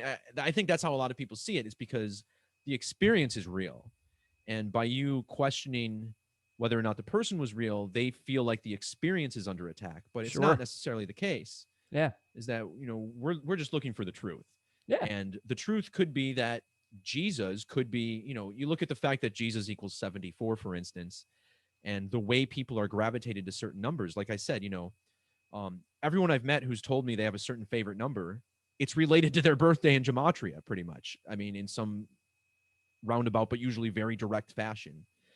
And is like 74 this like type of frequency through which certain things are able to pass through? It's just we gotta wonder these things, right? Because you and I will probably never find out for sure if Jesus ever lived. And even if we did know, if we did have proof, what could prove it? Like a skeleton? I mean, it's hard to find. It's hard to imagine what could constitute proof. So for me, it doesn't really matter. I know that force, that good force that I asked for, I asked for protection, that's real. I have it, or I had it. I'm trying to maintain it and going through life with the understanding that it exists. So it's archetypal. And I think that's, if you look into like Joseph Campbell's work and, even astrology, it's Carl Jung. archetypal. Like we have to make something a human, or we have to make something related so we can visualize it, you know? And I think Yeah. that I don't attack the idea of Jesus or him even being, I always say, like, no, look, you could believe he was a real person, but let's understand what's important about it. And even if you Yeah. go into scriptures, he goes, it's something about like, I can do nothing. It's all up to you. You know, the kingdom of God is within you, you know? And that tells me that I think it's this energy that we give a face, you know, and we need to do that, right? We need to make things relatable. We need to make things understandable. So what do? We make up stories, we make up myths, we make up characters, and who knows, made up or not, real or not, do we understand the real truth of it, or at least the useful part of the knowledge? It's like, if you just, what if knowing about the energy is just half the battle? That's kind of like knowing food exists but you don't eat it. Mm-hmm. Like you have to understand how to use the Christ energy within you. Or you could sit back, if you look at the system too. So if you're happy with what we have now, and if you're happy with the world today, and you're not questioning everything, and you think that Jesus is coming back on a white horse, and you want to sit there and believe that and just have that faith, I respect it. And I think that that's completely fine. Just back to any of whatever people think about the earth. But at the end of the day, I think there's more layers. And it even says in the Bible, again, to reference it, those who seek shall find. And Right. that's going to a church with a guy wearing a costume and him telling you everything. That's not really seeking. That's lazy, I think. To me, Yeah. that's my opinion. But that's lazy. And especially when you go into all this, you just said, right? I didn't think it was stupid to say, hey, 74 is some magical number. Well, no, the numbers, God made the world in letters and numbers, right? Like, I Yeah. think that's how it's communicated. So that's why numbers repeat in our life. And to think that 74 is some sort of enlightening number, absolutely, because it shows that you have evidence. You have something to show me, hey, look, Yeah. Messiah, Jesus, Catholic, uh, I don't even remember all of them. Occult, Masonic, English, simple, Gematria. I mean, there's so many 74s. Too much. Um, There too and many. you were talking about the number 9 and how it relates to wisdom and consciousness and whatnot. Mm. Well, if you multiply 74 by 9, you get that 666, you know? Oh wow. So it's like, it's an access way to maybe 666. And 666 to me, I always get asked like, oh, like that's a bad number, right? No. No, there are no bad numbers. There are numbers and they have duality. What I typically see is that 666 is like the extreme maybe of each side, where it could be like very bad death, but it's also rebirth and creation. So Sure. I don't have an opinion on either one of those. But when it comes to the religion stuff and Jesus and what that spirit and energy is, I think Christ consciousness is a good way for me to like try and explain my perception on it, because through observation of numbers and similar to how you read the Bible for symbolism and allegory and things like that, I'm looking at the numbers in the Bible, the Masonic version, which is essentially like this playbook, it seems, of sorts for the rituals manifesting, especially through today. What I've always kind of leaned towards is that by Jesus is representative of like the good in man, right? So if we have good intentions and are humble about our real place in the world, that type of energy will continuously benefit us. Whereas if we, especially if we know it's there and ignore it, that's where the worst comes. If people who are ignorant to it, they're still neutral, maybe. But if you know about it and turn it aside, that's when bad things could happen more so. But like through a combination of observation, numbers, and what I've seen and experienced, felt physically, emotionally, and then also like my lone major DMT experience, where Yet to do it. I want to do it. yeah, man, like did I mention this last time we talked? I don't think I think so. vaguely. I I might have, think you but had just said you might have just said what you just said there, like, oh, yeah, okay. DMT experience. I don't think you elaborated. No. Well, there's not much to elaborate on, I guess, because it's like you can't really describe it. It's not something that words were So invented I've for. heard. Yeah. So, my first time I tried it, I was like asking for a sign. Like I felt like I was in the presence of something else. That's what's really seems to be universal amongst it, is that it's almost as if you're pulled out and you're with an entity of some sort, whether it's a god or director, I don't know. Hmm. But I was like, give me a sign, like how much of this is organic, how much of what I'm looking at is natural numerology. And I just saw a hand, like it was like this form of a hand like this. And I'm like, what does that mean? So then I did it once more, and I felt like I got a little more out of it, and all of these very complex, deep patterns that were visible, I kind of zoomed all the way in. Like they were always there and changing, but this time I was like, like it all came forward. And I got so close to these things that I was able to see that the individual lines, which looked like designs of an overall shape, were all individual strings of numbers just passing through constantly. And as I kind of like backed up from that, I saw the individual strings, and then I looked back and I saw those numbers were forming the word Jesus. Like the strings of numbers were forming the word Jesus. And then I saw like Jesus flowing through this thing. I'm like, Hmm. okay, this is interesting because this kind of aligns with what I was thinking in terms of it's this energy that's always constantly moving through everything. You know, people have the misconceived notion that God created the world, but in my eyes, the creator is never resting. Like creation is a nonstop thing. And that to me is kind of one of the cool things about gematria is that you realize it's not just a big bang and then randomness. You know, No, that's what science kind of wants you to believe. we're Uh, accidental monkeys. yeah, it's that there are points of creation all the time, and maybe it's connected to eclipses, right? I've heard some really interesting things. Like I've gotten into all sorts of stuff recently, and I take like you said, I take everything with a grain of salt. So you have a lot of people on YouTube who do things like channeling, right? And I can't say I'm going to endorse or believe any of these guys who are doing it because it's not something I've experienced myself and really have an understanding of. But the types of things that people say when they're channeling, I don't often hear them come from humans, and sometimes they resonate really strongly with me. You know who Bashar is? Mm. Watch Bashar. Is it That's Bashar? yes. He's a guy that's been supposedly had an alien encounter back in the I think early seven. I forget the time frame, but he was when he was younger. He saw a ship. A few days later, he went to this channeling class and supposedly ended up channeling this thing called Bashar. His name's Daryl Anka, but he was one of the first guys I was watching that him and Abraham Hicks, which is a law of attraction teacher, but because she channels Esther Hicks channels Abraham, but he was channeling and he was like saying things like circumstances don't matter, only states of being matter. And he was saying all these things like you're saying where it's like, whoa, I've never heard a human being even come up with that concept. And could it be absolute malarkey? Yeah, it could be, but the thing is what he's saying resonates Yeah. completely, so you're totally valid in that. And A I think channelers really can be, it's an odd experience. yeah, and the channelers I've seen have been very like open and honest and humbling. Like, I'm not asking you to believe any of this. You can turn away if you want. Like, this Hmm. is just what I'm doing, and there's something kind of that draws you about that. But yeah, like one guy talking about the moon, like he was specifically talking about what the moon is, and I've heard lots of different theories about the moon.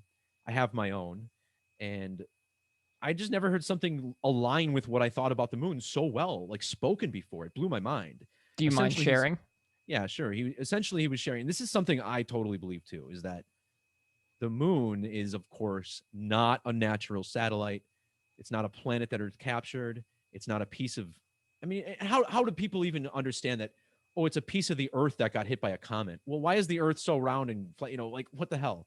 Like, where's Because the it's big? spinning and then it eventually molded itself like clay. It makes no sense. Maybe Well, that's what a theory is. sure, but I think what really tells you everything you need to know about the moon is the craters on the moon.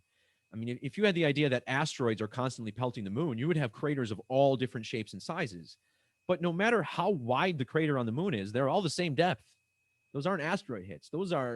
That's operating more like a satellite. Hmm.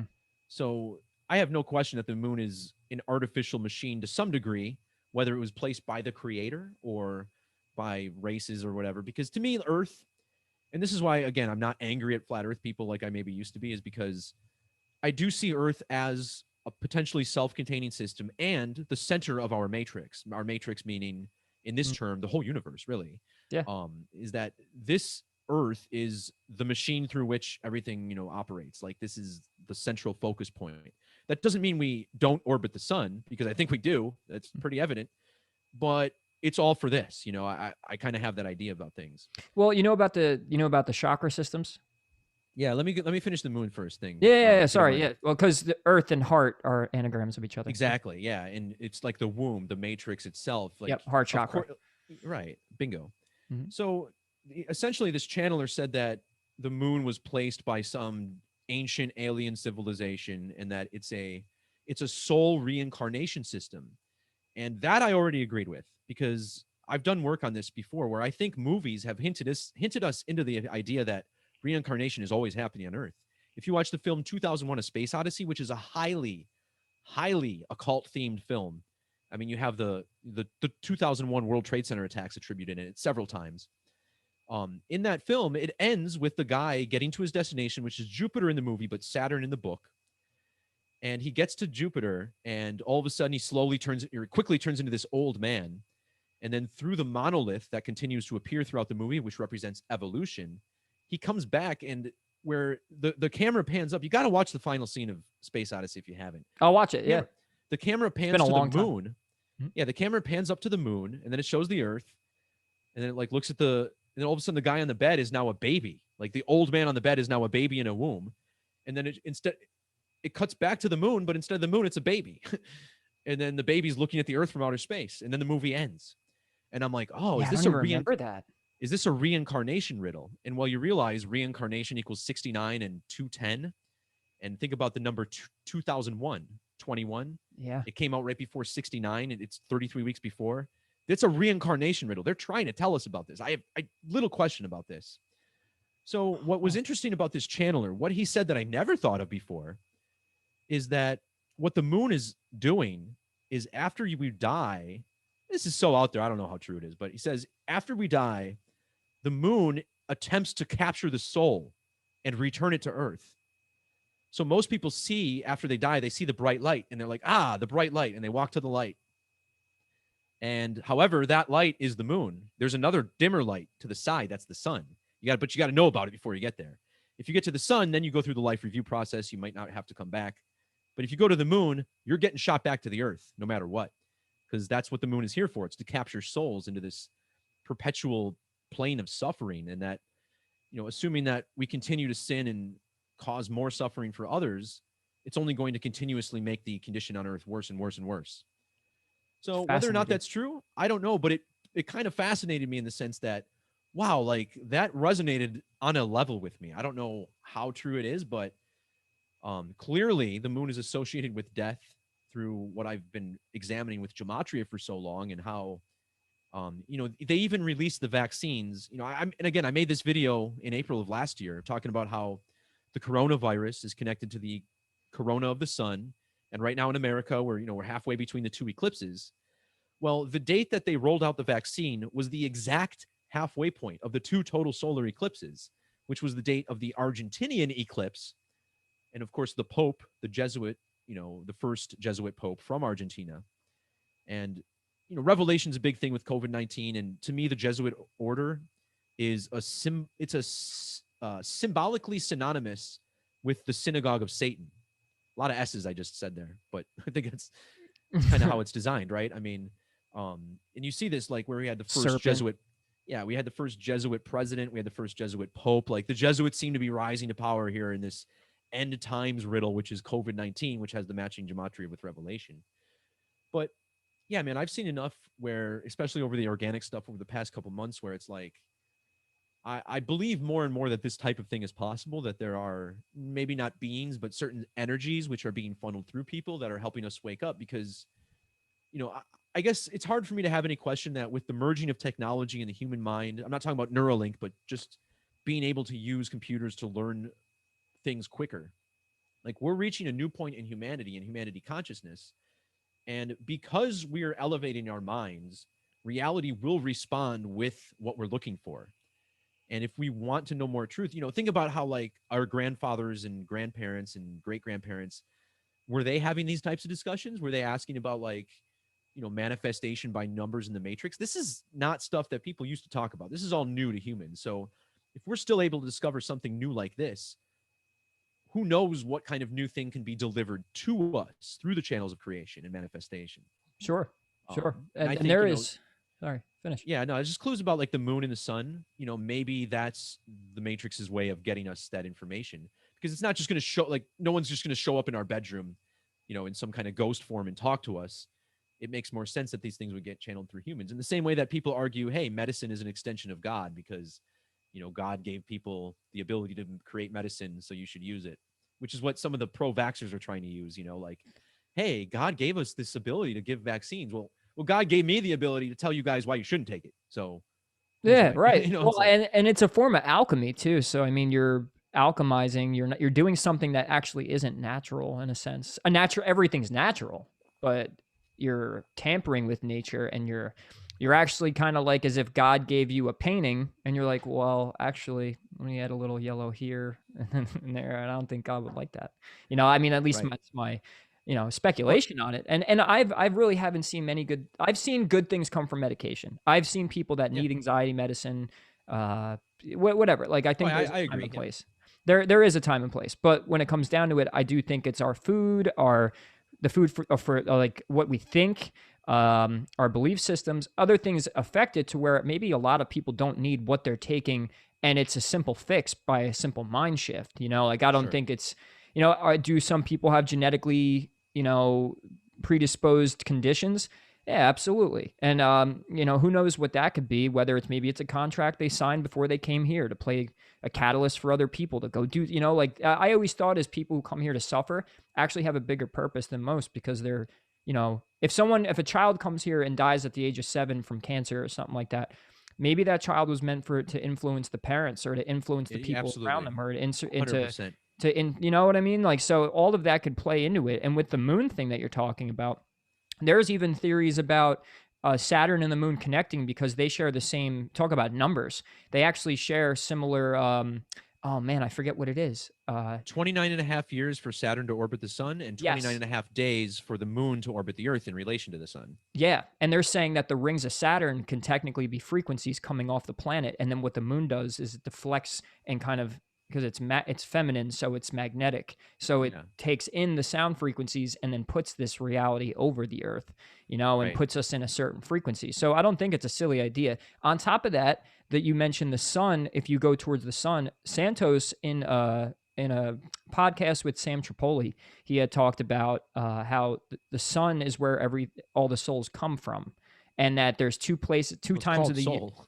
soul, right? Yeah. SOL. So like it would make sense. So I really like, as much as that's outlandish, it's like, well, I think it's just as outlandish to think that there was that snakes talk.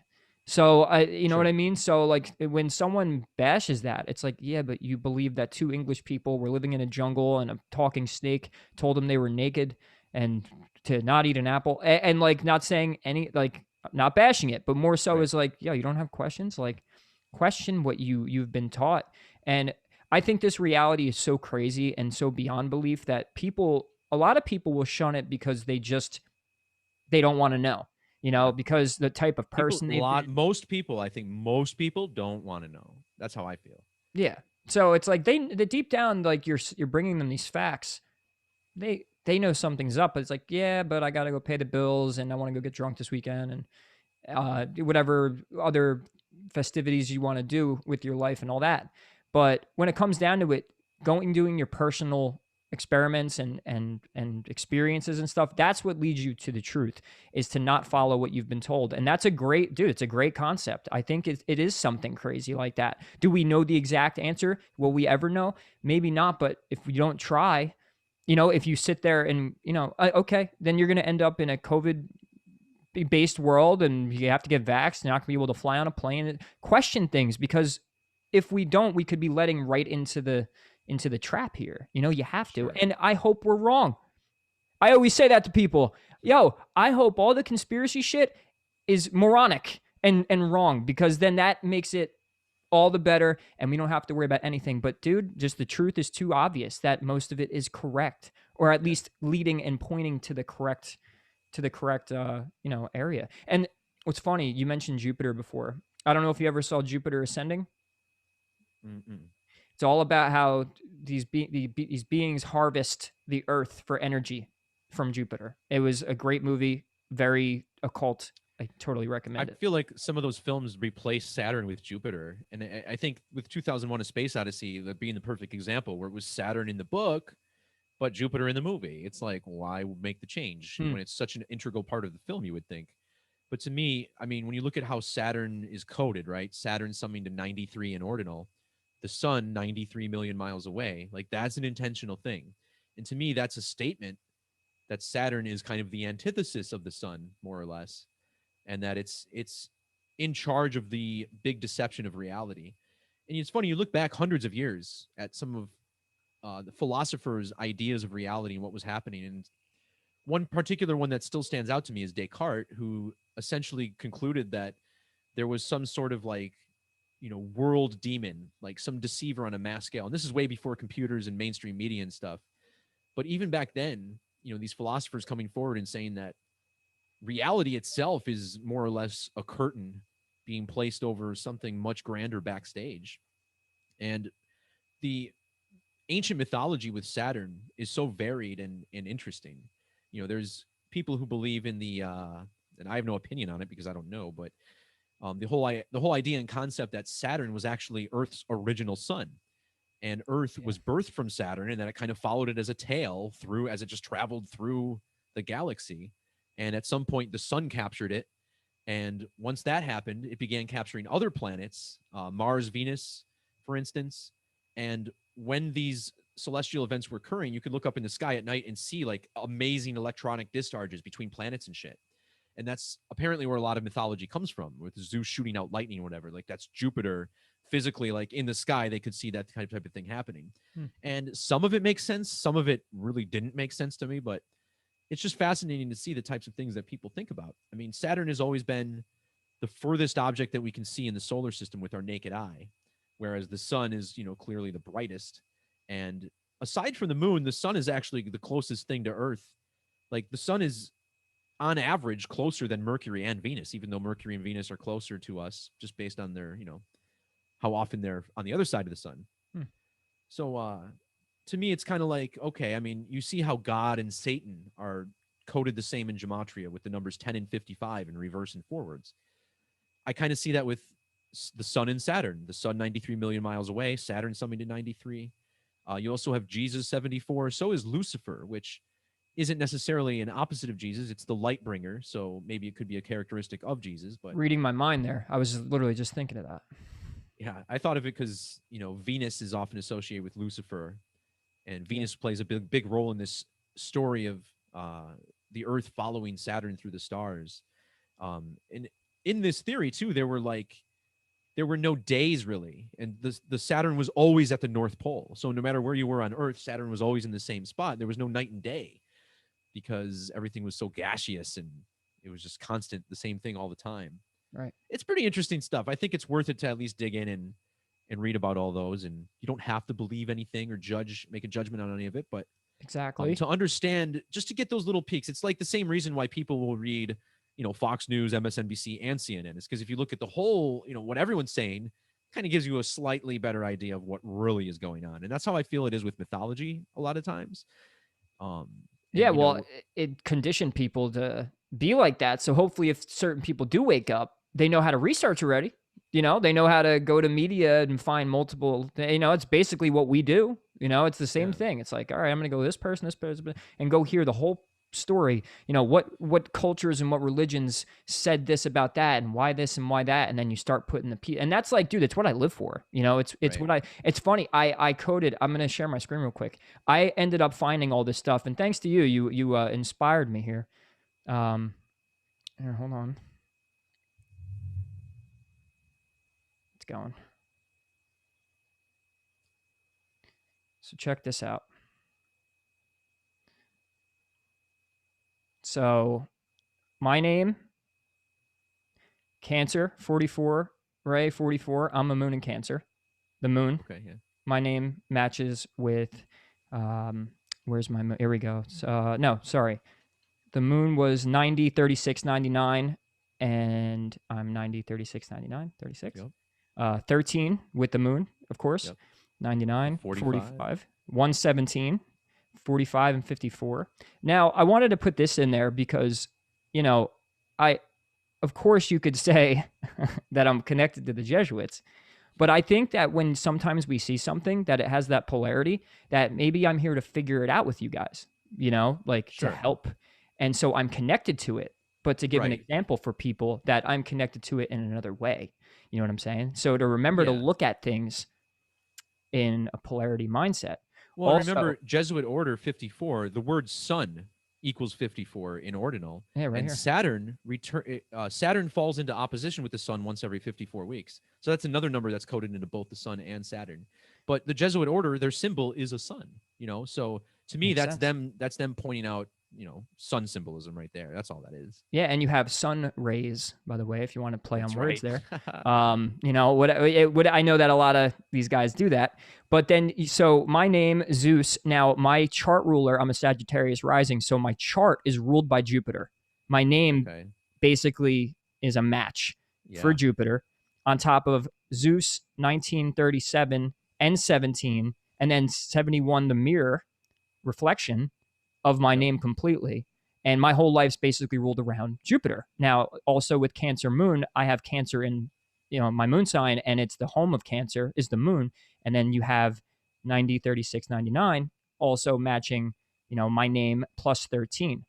Yeah, the fact that your moon was in Cancer on top of all of this is really cool. Insane, right? So now on top of that, I'm going to get a little darker here. So my dad's full name, he And had died I'm of. a Cancer. I am a Cancer ascending. I confirmed that. So Oh, you are? yeah. Okay. So, and that's why, man, that's why we get along so well. Plus the Gemini.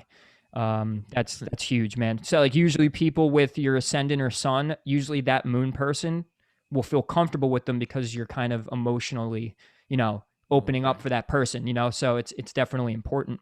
My dad, he just died on, get this, he was found dead on 4/4, April 4th. Yep. Died. Easter Sunday equals 4/4. That was Easter Sunday this year. Yeah, that's when he was found, on Easter Sunday. And he died of a heroin overdose, 172. It's Wow. Michael Leahy, 172. Shit. My name, 172. And was there anything else? Oh, the 17 reflection right there. And then my moon, right, is in the eighth house. So moon, occult, or sorry, eighth house, 172. Wow. 172. Hmm. Also, uh, 46 and 46 with the occult. The eighth house is the house of the occult. So it rules the occult in astrology. Oh wow. Plus, the 107 is 17. On top of Well, that, I'm an Aquarius North Node. So my basically my journey, your North Node tells you where your soul's heading in this lifetime, what it is you're shooting for. Aquarius is the age of Aquarius. We have shooting for the truth, shooting for community and networking. You have that 171717, and then even the 19 right here. I want to jump in quick. This 172 that you share with your dad and his cause of death. Yeah, do you want to take the That's screen? no, it's fine. Oh, okay. The This was a number that was coded into it's like a Mercury number, and Mercury, the ruler of Gemini. What sign was your dad? Aries. Okay. Um. So the Sagittarius rising, and then his moon was Gemini, which is ruled by Mercury. Oh, okay, gotcha. Yeah. So I thought there would be a Mercury somewhere because, um, so in one of the ciphers, if you don't capitalize Mercury, which you should, it's 172 with capital letters in the Frank Piconis cipher. Mercury equals 86 in reverse gematria, or is it ordinal? Reverse ordinal right here. I actually have it in here. Yeah, 86. Yeah. Okay. So 86 times 2 is 172. And what's cool about Mercury is that it takes 2 years to have one day on Mercury because the planet spins at such a weird angle and such a weird pace. Hmm. It only takes 88 days for Mercury to go around the sun, but it takes 176 days to complete a day on Mercury if you were on the planet from sunrise to sunset. So, anyways, the reason I bring it up is because when Kobe Bryant died, he died in a helicopter crash as part of a larger Mercury ritual. Mercury, the god of transportation. And when Kobe Bryant died, he was exactly 172 Mercury years old on the dot.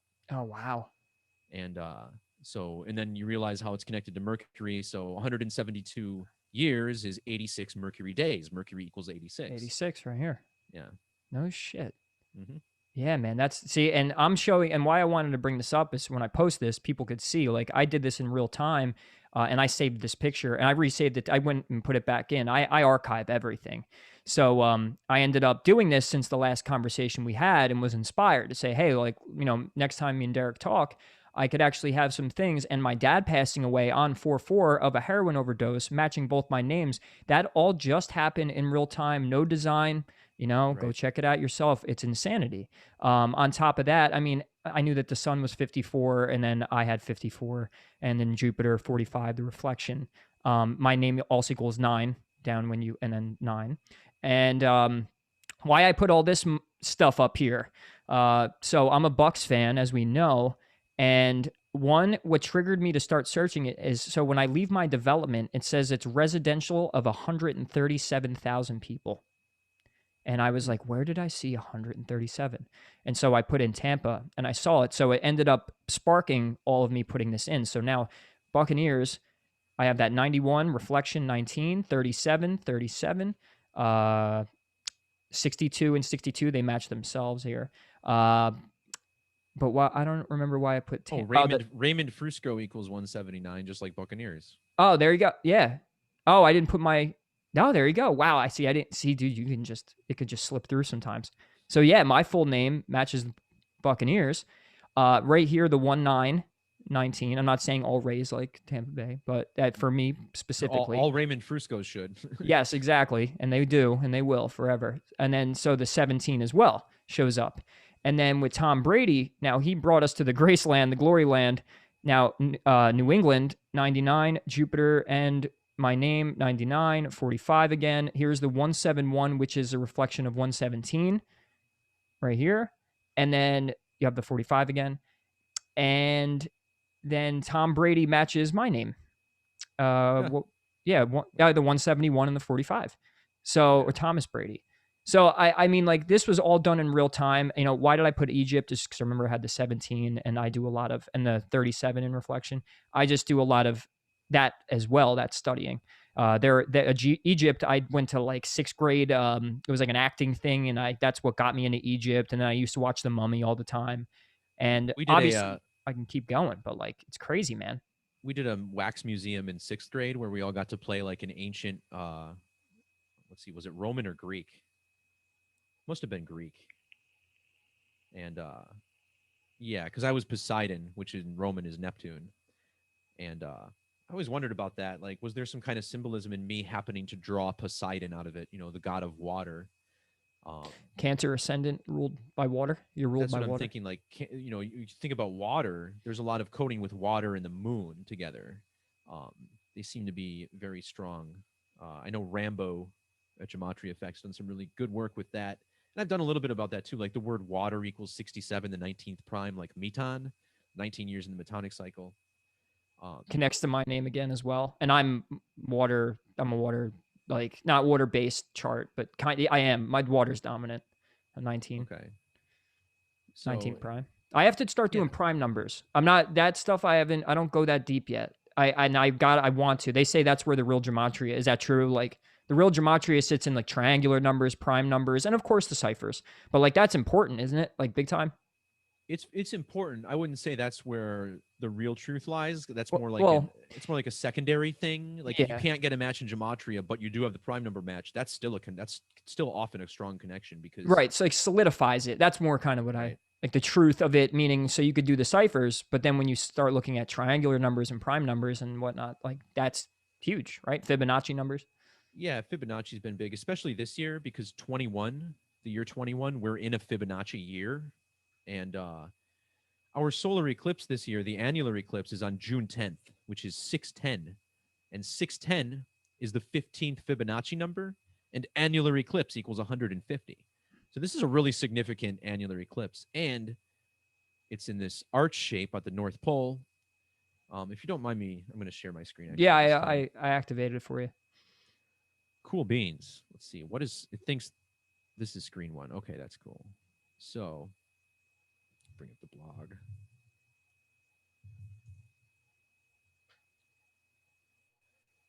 Oh boy, let's see. Sorry, what were we talking about? Which one did I want to look up?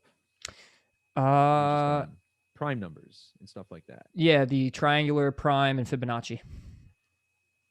Okay, so I was mentioning the eclipse. Oh, The annual eclipse. Yeah, the arc. so yeah, okay. So I did this post uh about the arch eclipses this year, and I'm trying to figure out, here it is. So I made this post pointing out that, we have two solar eclipses in 2021. One is an annular eclipse that occurs at the North Pole. And because the eclipses occur at the pole, you get this very strange property. Now, normally, remember the 2017 eclipse, it started on the West Coast and it ended on the East Coast. And that's what happens. Eclipses go west to east because the moon is moving faster than the rotation of the Earth. Hmm. So that's standard. But in this case, because the eclipse occurs at the pole, notice how this is actually the starting point right here on the south in Canada. So it starts out moving like northeast, but by the end of the eclipse, it begins traveling west in the opposite direction, right? Because it's crossed the pole. And similarly, the total solar eclipse this year, which is in December, happens at the South Pole. And it has a very similar thing where it starts going southeast, but then by the end of the eclipse, it's actually traveling west because it's crossed the pole. So you have two eclipses with a very unique property of traveling east to west. And they're in arches, right? Hmm. Now, why was the arch built in St. Louis? To celebrate east to west expansion in the United States. At least that's the exoteric version. The esoteric version is that the arch is actually celebrating east to west eclipses. Now, look at the date that the Gateway Arch was inaugurated to the public, June 10th, 1967, exactly 54 years before the first arch eclipse. June 10th. Big number. 54, sun 54, arches 54, sun arches 54, arch eclipse 54. Doesn't seem like a coincidence, does it? No, because it's That's not. pretty far out there. We'll get this. On May 4th, the date written, 5/4, I was looking at the sports news and look what I saw. A blackout in St. Louis in the shadow of the eclipse. Oh, wow. This was 5 weeks, 4 days before the eclipse. Yeah. So, I mean, it's like you say, man, it's the organic matrix and it just communicate like you just figured out the code. It's literally Well, it. I mean, I'm this not is sure. huge. Like, I look at this thing, and honestly, and I put this in the post too, I don't think this is organic. I think this was a design. I think the people who run these ballparks are typically Freemasons of some sort. And I started to get clued into this a long time ago. Like, I remember my brothers and I went to a Brewer game on September 11th in like 2017 or 2018. And usually around the 6th or 7th inning, on the scoreboard in between innings, they usually have a little game. And people, it's like a trivia game or a quiz game, or someone's got to throw a ball into something or whatever. And it's all good fun and everyone cheers, whatever. Well, this time, the game was like they had to build a tower of beer cans, right? Mm-hmm. And so there are two guys competing, and they both built two towers of beer cans, and they had to get a high tower as high as they could. And then at the end, they took like paper airplanes and like bashed them through the towers. And I look around and I'm like, has anyone ever seen that game before on the scoreboard? And they're like, no. I was like, they're knocking down two towers on 9/11? And everyone's like, whoa. Like one of my brothers was like, shut up, dude. I'm like, no, what the fuck is that? I've never seen that big game. And here we are on 9/11 and they're knocking towers down. That's weird to me. And I don't think that's organic either. I think, and maybe, we can battle about it. But like the thing about this blackout is that every time you see a blackout in a stadium this size, it usually takes like several minutes for the lights to come back. And I don't know if maybe they have newer lights now where that's not an issue. But these lights go out and the announcers are like, this could be a while. But then suddenly it just pops back up. And then you realize, okay, the blackout was 17 seconds. And it was 1 month and 7 days before the arch eclipse. The Cardinals got their 17th victory that game. The starting pitcher got 17 outs. It was also 7 months and 1 day before the second arch eclipse 71. So, in my opinion, whoever's running this game, just turn the lights off at the stadium, for a little bit, just as a ritual, because someone built the arch knowing that it was a tribute to these eclipses. I don't think that's organic or anything. I think No, I these can agree with monuments that, that. sure, I totally could agree with how, with the how much worship goes into the religions and the Vatican and the Masons and stuff. They right. worship the sky. And so what's going on in the sky, they tend to emulate down on the earth. Yeah. So to me, I see this and I'm like, okay, I mean, whoever's running the stadium here, this is a very, very wealthy baseball organization here, the St. Louis Cardinals. Um, I'm pretty sure they knew about the arch. This information is passed down through secret societies, and this was their way of attributing their forefathers who created the arch. Mm. It's not like I'm not saying it's a bad thing or awful or some satanic thing. I mean, if you knew like this secret information, and I mean, it's kind of cool to know about this stuff, right? Like I It's can look at fun. this. It is fun, and the people who do this think it's fun because it's a secret, and that they get off on that stuff. Whereas I get off on spilling secrets because I like finding them. But I like both. I like the journey. Like it's going to be a sad day if we ever truly figure everything out. Kind of not like a sad day, but like it's a lot of our work is trying to go after the secrets. Like imagine if everything was just revealed tomorrow. Like what would happen to our channels? that's a good point. Another thing about this game too is that the winning pitcher for the Cardinals, who got 17 outs, like I mentioned, this was his first game off of the COVID-19 injury list because he had come in contact with someone who had COVID or whatever, so they kept him out for a little bit. And you notice this, like COVID, Corona, it's all related to the eclipses. So how funny is it that the winning pitcher for this game, the star Adam Wainwright, just happened to come off the COVID-19 list on this same night, Hmm. and he has standard birth numerology of 119, kind of like total eclipse 9/11 in Greek. He was placed on the COVID-19 list on the 119th day of the year. He made his return 119 days before his birthday on the 3rd of May, which equals 119. And the pitcher he defeated in the game was traded to the Mets on January 19th, 119. And Adam Wainwright equals total eclipse in Gematria too, the pitcher. Oh So wow, there's that 137 again. yeah, Yeah, total eclipse is 137, the yeah. 33rd prime. And his name equals 2090. It was the Cardinals' 29th game of the season. See, and that's the organic side. So I feel like maybe they well, to me, this is the way. All right, so this is my speculation. I think that there is an organic side. They know it, and then they play into it at times, and then at times can influence it too. Like I believe in I black agree with magic. that, I yeah. believe in rituals. Like I totally believe. Like maybe they strengthen some part of the energy. So like if they know the alignments, they know the eclipse is coming, they know the numbers. It's like so they at times can know when to do things like the blackout and all that.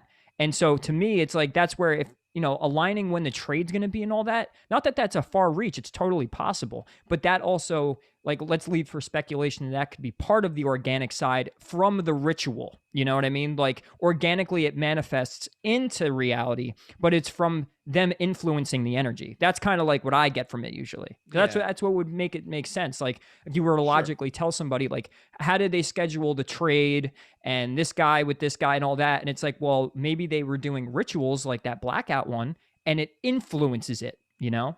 Yeah, like I often contend that while the event itself may be planned, right, and there are numbers coded into it, I'm Sure. saying that not everything that I put in my post is planned. Like Right, exactly. Okay, yeah. synchronicities may occur. I mean, all it takes for me to recognize numerology and things, all it takes is for me to like play a timed game with somebody. And I will recognize like, oh, it's 2-1, with 2:21 on the clock. Things like that happen all the time. People just don't realize it. So all it takes is for like one or more or two or more people to, I think, to engage in some sort of activity or game. And remember, anytime we play a game, the game isn't really real. It only exists within our heads. We've created these rules and everything that it all exists in our minds, which is why I think numerology can manifest through that. Sure. So if you get a few people together and say, okay, we're gonna stage a shooting or something like that, on this date, that act alone is going to cause more synchronicity around it, without a doubt, because people are working together to achieve a common goal that's in their mind. So for me to say that it's all being orchestrated is just kind of irresponsible, because Sure. like you said, But maybe that's yeah. the trade or something or whatever it was Like that organic. was Who knows? influenced from them knowing and like staging that. And so like it's like the universe, like it could be a good thing where the universe is like, so anytime someone dies by the numbers like 44 or this and that, Like maybe that's the universe. Like they didn't. Sometimes maybe they don't mean to code it. Like it was a murder, and the universe is going, look, this. I'm gonna somehow line it up to lead you to the fact that it was a murder, and the universe itself, on the positive side, is giving us the clues through the gematria, and they actually don't want you to find it. You know what I mean? Yeah. Like maybe they're not doing it for mockery purposes. Maybe they do it, and then somehow the matrix kind of, for the people who are seeking the truth, God or the matrix or the universe is going, well, here, I'm giving you the numbers. This is the only way that I have, this is my way of communicating, which is through frequency. Yeah, and I think you're probably right about a little bit of that, at least because when I think about murder by numbers, I've known a person in my life since I got into this study who got murdered, and it was totally by the fucking numbers. And it was a completely organic altercation. This guy he used to date my cousin, Mm. so I hadn't seen him for a few years. What happened is he was with his new girlfriend driving through the city and got into a car accident with somebody. And he got out of the car, and this guy was white. The guy he got in the accident with was black, and they were talking shit to each other when they got out of the car. This guy called him the N word, and the guy pulled out a gun and shot him, and that was it. So, and then I look back at the numbers, and this is actually right when I started my blog. So at the time, I began teaching about the date November 30th, right? And I may have covered this in past videos that you've seen, but November 30th is this super significant date, I should say. And part of the reason, why does this happen? Notice my numbers properties page pops Not up to like where I can't even grab it. not to always make it about me, but 95 matches us, both of us, right? Yeah. Yep. Yeah. Wow. Okay. Okay. So this is 1331. See, it's 11 cubed, Yeah. 11 to the third. And we write November 30th, 11/30, 11/3. And in Gematria, you get this. And then this all ties into the 1331 eclipse. November 30th is the only date to have that Gematria in Jewish. And the 1331 eclipse fell on November 30th. Mm. And then, this ties into like Jesus the Messiah, 1331. 133 can be merged together with the number 331 to create 1331, right? Like an eclipse. It's an eclipse number. So this 1331 is big. And it's strange because I was just starting to teach about the significance of 1331 and how it was my favorite number and all this stuff. Well, the next 2 years, there was a tragedy in my life on the date November 30th. And the first was this murder. And then the very next year, in November, I began seeing this girl. Before we could have our first date, her best friend got killed, murdered by her ex. And he was on ankle bracelet monitoring, GPS, but that's just a shitty system. He got away from it somehow. And the funeral for her passing was on November 30th. So I was mourning with this girl I was just starting to date. It was the weirdest thing, man. I was like, what is going on? So, and then you look at the guy I knew who got killed on November 30th. His name was Kurt Kranzler, KK 1111, right? There's that 11 again. Mm. And look at his name in Gematria, 1131. And 31 is the 11th prime number, 1131.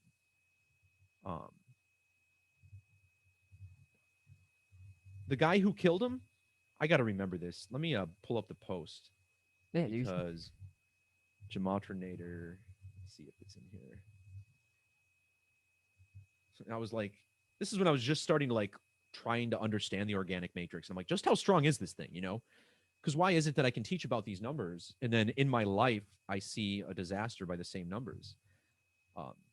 So the guy who killed him was named Tim something, Timothy Durley Jr. A 322. That's a big one, right? Well, yeah, this 223. This is the gematria of the moon in Hebrew, 223, and that's because every 223 lunar phases, you get an eclipse from the same Saros cycle. So this is a massive eclipse moon number. And not only is it 223 English, but it was also 223 in Jewish and 223 in the Kabbalah, which I had just never seen a triple 223 like this. So here I am looking into it, trying to figure out what happened. And my first instinct was like, is somebody watching my videos and now killing people around me? Like, I don't know what to think. I was kind of lost back then, you know? Mm. And then you realize this guy's name, like you type in the word murder, right? Let me take some of these ciphers out. You type in the word murder and you get these four base values: 79, 34, 83, 38. So this guy who died was born in the year 83, right? So you got your 83. He died at the age of 34. You got the 34 there. He died in the 3800 block of North Green Bay Road. 38, there you go. And then the guy who killed him was named Timothy Durley Jr., which freaking equals 79. What the hell is going on? And remember, there was a witness to the murder, his girlfriend at the time, who saw everything happen, was there for the accident, testified against the guy, witnessed her boyfriend call the guy the N-word, which prompted him to pull the trigger. And this guy was pretty crazy anyway. Like, the guy who killed him had been in jail for child, crimes and shit, like really bad stuff. Yeesh. So bad dude, but like and look, he's also got the 83, the other murder number. Yeah, And murder by numbers 3 and 8. Yeah. and then the name Timothy even has 79, 38, 34, like murder. I mean, it's off the charts, really. And the And then fact look at that this, Durley is 709 even. oh wow, dude. And the thing is well, because my point with you is, so why would you run into all of this connection? Well, maybe this was that what I was talking about. This was the universe shaping it for you. Like, here's a real, like, deep code with so many obvious numbers to it, and the universe is like, I'm guiding Derek to this, and here's Yeah. one that's going to happen in his personal life that he runs on that is so prevalent and so obvious. Right. That's why the tune on my channel has changed greatly from where it was when I first began, like on my first YouTube channel, because at the time I was like, blah, blah, blah, blah, blah, blah, blah, blah, blah, blah, blah, blah, blah, blah. We're all mad at first. Right. And then all of a sudden this shit starts happening to me. And I'm like, wait a minute. Am I wrong? But the only thing that could have made me think I was wrong is for this kind of stuff to happen. So, and the reason I looked into this in the first place and thought about this, remember, this is all about the number 11, right? KK 1111, 11 cubed 1331. Sure. Now, the reason I made this post, the whole first part of this post is actually talking about a creepy experience I had when I came home from work.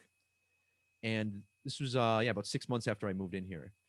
And I drove past my house, and I usually check out the front of my house just to make sure everything's cool and, nothing weird, nothing on the doorstep or whatever.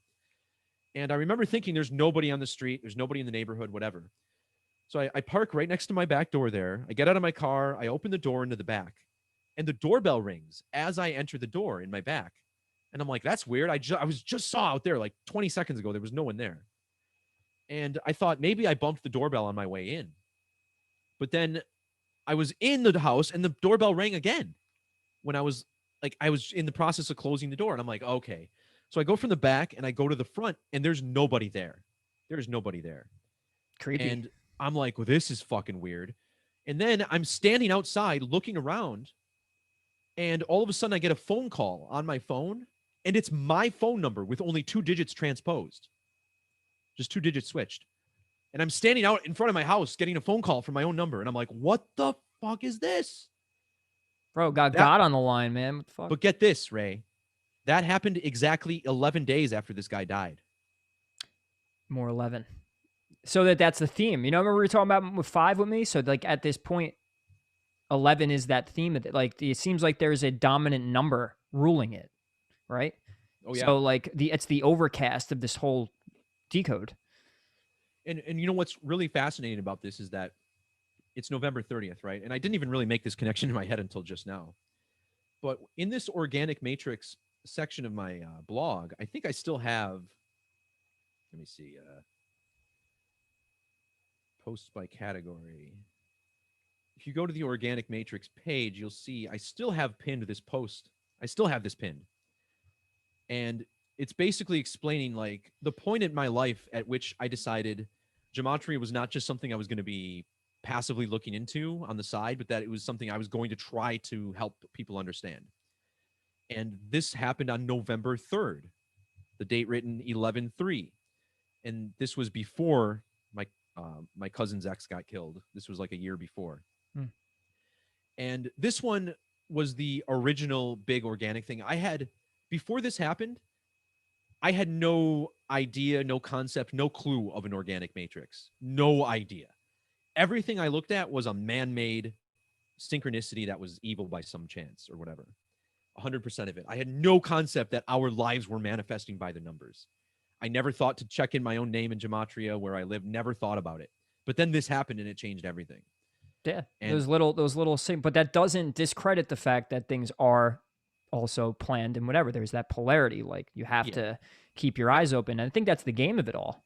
I just had to be pulled closer to the center, the way Sure, I see it, sure. because I was too far off on one end. So, and the big synchronicity here is that, and I get, oh man, I get chills thinking about this because you remember when the Cubs won the World Series? Like Yep. that was the craziest sporting thing to ever happen. 108 years, this ultimate baseball riddle, 108 stitches on the baseball, the moon, the big 108 number with astronomy and the sun. It was huge. Hmm. And for me personally, like I grew up a Brewers fan, so we're just north of the border in Chicago. But when I was younger, the Cubs were not in our division. They were a National League team. The Brewers were American, so I could still see Cubs games on WGN, and I kind of liked them because they had this cute little Cubby Bear logo, and they were always losing. I just thought it was funny. Hmm. So I always had a soft spot for the Cubs, despite being their rival, and I kind of was rooting for them to win the World Series. I thought it was going to happen. I felt like it was going to happen. We were finding all these riddles, and I actually predicted the way the series panned out to a freakish extent. But so basically, like when the series was still 2-1 Cleveland, I told coworkers at a lunch, I said, Cleveland's going to win one more game, and then the Cubs will come back and win, and they'll win in extra innings in Game 7, and the winning run will be scored by Kyle Schwarber. And they're like, "You're weird." But then everything I said happened. The only exception is that Kyle Schwarber didn't score the winning run, but the pinch runner who replaced him did. So So it was his at bat. yes, yeah, it was his at bat that scored the go ahead run in extra innings. Hmm. And Crazy. so the next day at work, people were like, "How the hell did you know that?" And I'm like, I kind of tried explaining it, but it didn't really even make sense to me because I was like, "How the fuck did I do that?" So I'm sitting at work and I'm like, "Give me a sign, dude." Like I just sat there. I'm like, now people are actually turning to me asking for knowledge. I was like, "What is this? What do I do now?" Because now people are coming to me. How do I navigate this? And I'll be honest, I hadn't said an honest to God prayer in like 10 years at that point. It was a really long time. That could happen, especially Yeah. going through a dark night of the soul, like where things haven't gone really great, or Right. it's So that could happen. so that day, after I asked for a sign, within a couple hours, my sister-in-law, who I was living with at the time, I was staying with my brother and her after I broke up with my ex. Her father died, stepfather, but technically father, in a workplace accident. And it just happens to be the same building that my dad works in. They're coworkers. So I get home and they're not home yet, and it's been a few hours. I'm like, what the hell? So I look at the news and I see the news of his death, but I didn't know it was him. And I called my mom because I recognized the employer. I'm like, did dad know the guy who died? And my mom's like, you didn't hear yet? I said, no. And she's like, that's Sean. That's Kayla's father. I was like, what the fuck? And then it dawned on me, after I hung up, like, dude, I asked for a sign today. And then this happened. And I was like, what That's the a fuck? fucking big one. So, Jesus. but here's where it gets really creepy. And I didn't even put this in the post because it was too creepy at the time. But consider that the Cubs broke a 108-year curse, right? And to this day, I don't know what his middle name was. It's always listed as Sean M. Day. Sean M. Day. 108. Pretty crazy, Yeah, right? dude. That So get 108 and this. 45 pops up all the time too. Yep. Yeah, Cubs is 45. There you go. So he dies on November 3rd, which is technically the date the Cubs won the World Series because the game lasted after midnight. And do you know how he died? This is the craziest thing. Let's see. I'm gonna say Sean Day. He used to operate this industrial hammer. Oh God, doesn't sound delightful. Here's the picture of it. This is him actually. This is Sean in the foreground with the red helmet. This is the man who passed away. Oh my God. And this is like literally one of the world's largest industrial hammers, if not the largest. That thing's fucking huge. Did that sound come through? What sound? No, no Okay, sound good, came through. good. Nope. Never mind. So here's what happened. Here's how it all went down. This hammer, occasionally, you see how it's like pounding molten metal, and it's forming tools or whatever they're making. Occasionally, this molten metal gets stuck on the top half of the hammer. So it'll boom, boom, boom, and all of a sudden it'll get stuck. So in order to get things off of it, they have to spray. And this is kind of a long-winded story, but I need to make it in order to make it make sense. Hit us with So it. they'll take a power wash spray and spray whatever's on top of it to try to get it off. But sometimes that doesn't work. So one of the last resorts that they use is a giant steel ring. And in this case, the steel rings were being hung along the exterior wall. So they were cold. And they've had a problem with these rings before where Sean got hit in the head with a piece of these rings. And he's like, it's going to take someone to die before you guys do anything to change things around here. He said that to his management. So they roll in the ring and they start, basically the ring goes between the top and the bottom. And so instead of pounding the bottom, this top half pounds the top of the ring. And that's their way of chalking the molten off. So eventually, you hit the ring a few times, the molten falls, they get the ring back out, hang it back up. Well, unfortunately, even though he was standing off to the side, it was such a violent shatter on the ring. So you had a circular ring, and part of it shattered, went sideways, and went directly into him. He flew backwards. Two other guys got hurt because his body ran into them. It was a mess. And my dad even, what's wild too is the day that my sister-in-law set this memorial up in her house, the night before, my dad showed me a picture of the scene after it happened with his like body under a tarp and the cop car there in the building. It was almost as if I was like being prepared to see his birthday and Yeah, the whatnot. numbers just laid out. Like, here you go. Yeah, like because I didn't know his birthday before that day, but then it's all weird. But anyway, but I want you to think about this whole ring situation. So you have a ring in the shape of a circle. It gets pounded off. Part of it breaks off and goes flying outward, right? Well, think about the Cubs logo. It's like the ring, right? With part of the chunk like broken off. That's some freaky shit. But this was my sign that numerology wasn't just people in a room. This is like as legit as it gets. This was like God being like, oh, like throwing me a massive haymaker in the face. Like, oh, you think you're waking up? You think you know what you're doing? Oh, pow, right in the noggin. And I've tried telling my sister-in-law, like, I know, like, maybe you'll never understand, but, your dad's passing was the catalyst for me to find myself and what I wanted to do in life. But I haven't told her, like, that type of synchronicity, that layer of it. You know what I mean? Because it's too creepy to me, man. It really is. That's heavy. That's heavy. That takes an open mind, one, and two, that just it's dark. It is dark. It is dark, man. And you got to realize, like, with all darkness, there's light. And when you think about all the people in our lives who die at a young age, like you said about the 7-year-old with cancer, the purpose of their death could be to raise the rest of us. You know what I mean? Yeah, martyr. Yeah, to some degree. Yeah. So, yeah. I mean, it's still dark, but I mean, it's like sometimes that's what it takes, sadly. If humans could just go and be normal and whatever you want to call normal, or at least go seek, those things I think are happening until we're seeking ourselves and this stuff and God and the universe, whatever. That's, I think these things have to happen.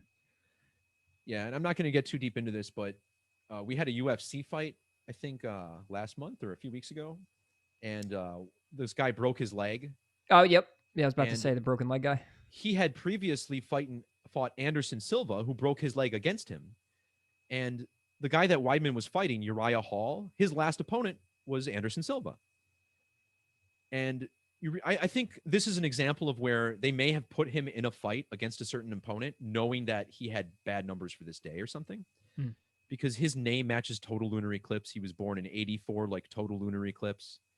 And this was his opponent's name and birth year also.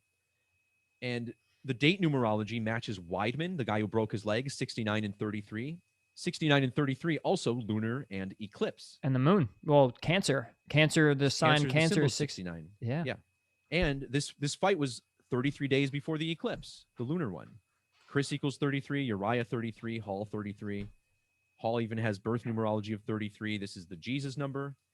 Remember 33 AD and Jesus Christ, Christopher Weidman, right? You got the Christ riddle.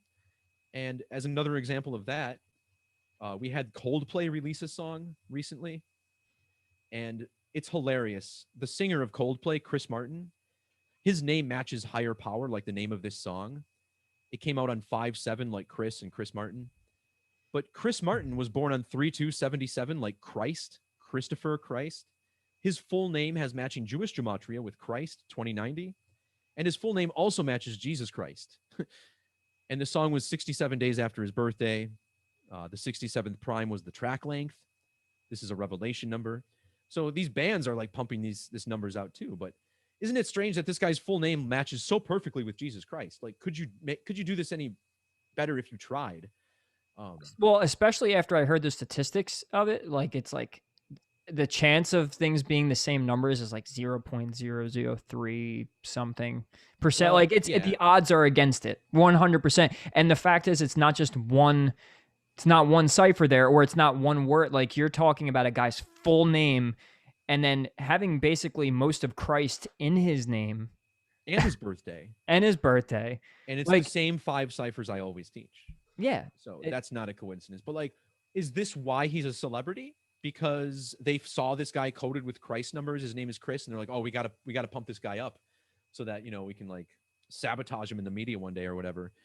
That's probably the case. But the other way of looking at it is what I was talking to earlier, right? Where the numbers, the Jesus thing, it's always constantly flowing through reality all the time. So is it possible, and just a theory maybe, that people who carry this energy, whether it's through the name, the numbers, or both, just simply have a stronger connection to the Christ consciousness naturally? oh well, I I mean, don't know. I mean, and they make a lot of music, and you can say what you want about Coldplay's music, but they've positively impacted a lot of people, and it's just interesting that these alignments are there. It blows my mind. well, I've also heard that we choose. Here's a spiritual theory that we choose our parents and we choose our name, and so maybe we come into this matrix being at certain vibrations and certain frequencies, and then it kind of manifests itself through that, as well as, once again, I'm never discrediting the fact that things can be set by humans. I think it's both.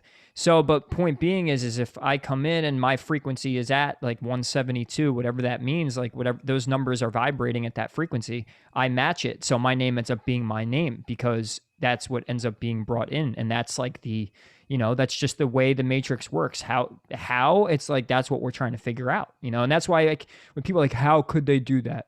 It's like, well, we don't know yet. We don't know. Yeah. I think some of it's going to be like experimentation ourselves, like, can we do things by the numbers? And, if you want to launch a website or something, like maybe look for a certain date to do it. I mean, if these other people are doing it, maybe they know something. I don't think they're going through all this effort to make things happen on certain dates because they think that it helps. I think they know it helps. Totally think the ritualistic thing is very important. Like, they know all of the occult is connected. So even with astrology placements, like, they probably know the numbers and they know the signs, and in some way they all connect anyway. So even if you were to say just Right. follow astrological things, guaranteed, if you were doing things by, say, transits, that if you did the numbers of those transits, it ended up being or looking like, hey, look, they did it by the numbers, but they did it by actually the planets, which connecting the numbers because it's all kind of synchronized in the one thing. Yeah, you're totally right. Like, I'll do plenty of decodes where I'm like, I can't believe how coded this is, and then I'll be like, oh wait, is this planet also coded or something? And then you're like, oh my god, it is. Like it's already amazing, and then you find more, and you're like, this is clear. The way our calendar operates in accordance with the solar system is already some sort of magic or something going on there. Sure. I mean, and it's isn't it made by the Jesuits and the Masons, our calendar system and all that? It's all made from the stars. Yeah, my theory is that they actually may have, well, I don't know, someone did this. Maybe it wasn't human, but they've known about eclipses in these patterns forever, for hundreds and hundreds of years. It's not a recent discovery, and it's fascinating to me that all of this is going down in with coronavirus the past couple years, because the eclipses around this time are like particularly coded to the calendar and the lunar count that we began in 1923. Everything lines up a little too well. So my idea is that, most of history is a lie, more or less. There's probably hundreds of years, if not 1,000 years, added extra to our history. And I think they figured out what dates these significant eclipses would occur on, and then designed the calendar to make their numbers match or whatever. Or at least Sure. on some level that happened. Whether it was, you know, the sum of human consciousness coming together at a subconscious level and making this happen, or maybe people really were sitting in a room and being like, hey, we can take over the world in 400 years. Yeah, well, I don't know what to believe there. It's hard. it is, and I think that's part of the puzzle. I mean, obviously that's unanswered. Sorry, I'm switching my headphones over because my ears. Um, yeah, I really do think that it's part of it, and I think because it's so connected, that once again they could have just did things by the stars. They could have just did things by using astrology or by numerology, but in the end, the matrix is so intelligent and so well aligned that it ends up connecting anyway. So if they, let's say, made the calendar due to places in the sky, we've already seen that things in the sky match the numbers here. You know? Sure. Yeah, and like one really big example I use to explain that, I was talking about this number 1331, which we've determined is like this ultimate eclipse number. And when you type this number out, you get 1919, and there's 19 years in the Metonic cycle. But in the year 1919, there was one annular eclipse and one total eclipse. The total eclipse was the longest in over 500 years. The annular eclipse was the longest in over 270 years. And both of these eclipses just happened to fall in the same year, and it was 1919, which is the gematria of this major eclipse number. So this leads me to believe like they knew that these two eclipses, major eclipses, would come together in the same year. So they made sure that year was coded with this significant number. Sure. And what's crazy about 1919 too, you look at the dates of those eclipses, May 29th and November 22nd. That's the birthday and death day of JFK. JFK died exactly 44 years to the day after the annular eclipse of 1919, and he was Said he 44 won the 44th. Yeah, because he won the 44th election. and 44 is Is kill. 44. Yeah, Yep. yeah, that's why I was asking. So, like, how is that possible? Like, is that the Matrix or is that calendar design? Because I strongly suspect that there was a lot more intelligence that goes into coding the Bible in the calendar than we can even really comprehend for the times that they were living in. Agreed. Agreed completely. Maybe computers have always been around too. I always wonder that. Like, have computers always been like hidden around in some deep pyramid or something? Yeah, well, you know what? I have another theory on that. Like, what if, so I feel like these are physical manifestations of the Akashic records. So, like, that's what the internet Yeah. is. It's the Akashic records, and that Right. the computer is an extension of us. So maybe like the ancients were so intelligent, or they had the technology where they could access it via our own computer, our quantum Yeah, computer, that's and possible. they just knew things by channeling and by meditation. Yeah. Or like, they did some sort of automatic writing type deal where they like allowed something in and then did their construction. And yeah, that's as legit as anything to me, because it is hard for me to wrap my head around, especially when you look at the Bible and see how like each individual verse seems to have numbers that are significant at one point or another. I mean, a lot of ways you can look, different ways you can look at that. But some of my videos I've established that there is definitely significance to, the gematria of the King James Bible, but that was written in like the 1600s and then kind of evolved into what we see today shortly thereafter. So how did they code it? I mean, Dude, think how many years it would take to sit down with a pen and paper adding these numbers together, no, true. And there's things with even in the Bible of like the speed of light and the DNA helix and things they would never have known if they didn't have technology. So there's Yeah. got to be something. Something has to be feeding in that information. Was it from a higher, a higher power, a higher source, higher intelligence? Was it from, the Akashic records? Was it from channeling and stuff like that? And that's why I love Donahue's work. I feel like his work is remarkable, and I think it's going to connect a lot of this stuff because he talks about astrology, the Kabbalah, and all that, and connects it. And that was the one thing I wanted to show you. Actually, I saved this specifically for you. I put up these two because these were both number videos that he did. Let me know if you could hear this. No, I can't.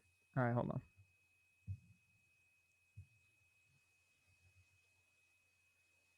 Well, I was reading Campbell Good. during vacation time, and he was showing that the absolute ultimate holy number, the holiest number of record throughout the entire universe, is number 5040. And there are particular reasons. But this number 9 is a number of consciousness, and for the most part, it's a feminine number. It is the number of spiritual consciousness. It can be, as we know, lower. It can be higher. In the book of Revelation, we learned to identify the mark of the beast as 666, which added together equals 18, which added together is 9. And so then what's being said here, the mark of the beast is simply a coded message saying to us so that this message can be used 20,000 years ago, today, 20,000 years from now. It'll always mean the same thing, that there is a part of us that obstructs the movement that is natural for us to find in order to accomplish on this earth what is the goal of nature, which is a restoration away from ego and away from the powers of desire and so forth. And so it is portrayed by this number 9, and then to deepen the plot of symbolism and mythology, allegory, and so forth, it comes in so many various shapes of, remember we talked about 432 just before I went on vacation, 432,000 and so forth and so on. It always comes out to 9. But if you look on page 1010, 1010, in your little Bibles, you come to the point of Revelation at Revelation chapter 14. And right after the beast is covered as far as being 666, it says in chapter 14 and verse 1, "And I looked, and lo, a lamb stood on the Mount Zion, and with him 144,000, having his father's name written in their foreheads." Well, you know, now we're getting into very occult things. It's always interesting to me that people tend to be afraid of the occult and yet carry a Bible around with this type of language in it. You know, this now actually becomes the higher part of the number 9, although we'll put it at the lower point here, which is 144, and it obviously adds up to that number 9. And so here we're looking at the duality. We have the lower 666, which is the consciousness which causes us the problems that we experience during our life. And you don't have to put a label on it and say this is the 666 one, because you know when you feel the way you do. I know when I feel the way I do. And in the same way, when we put the 144 on it, we're talking about a higher realm.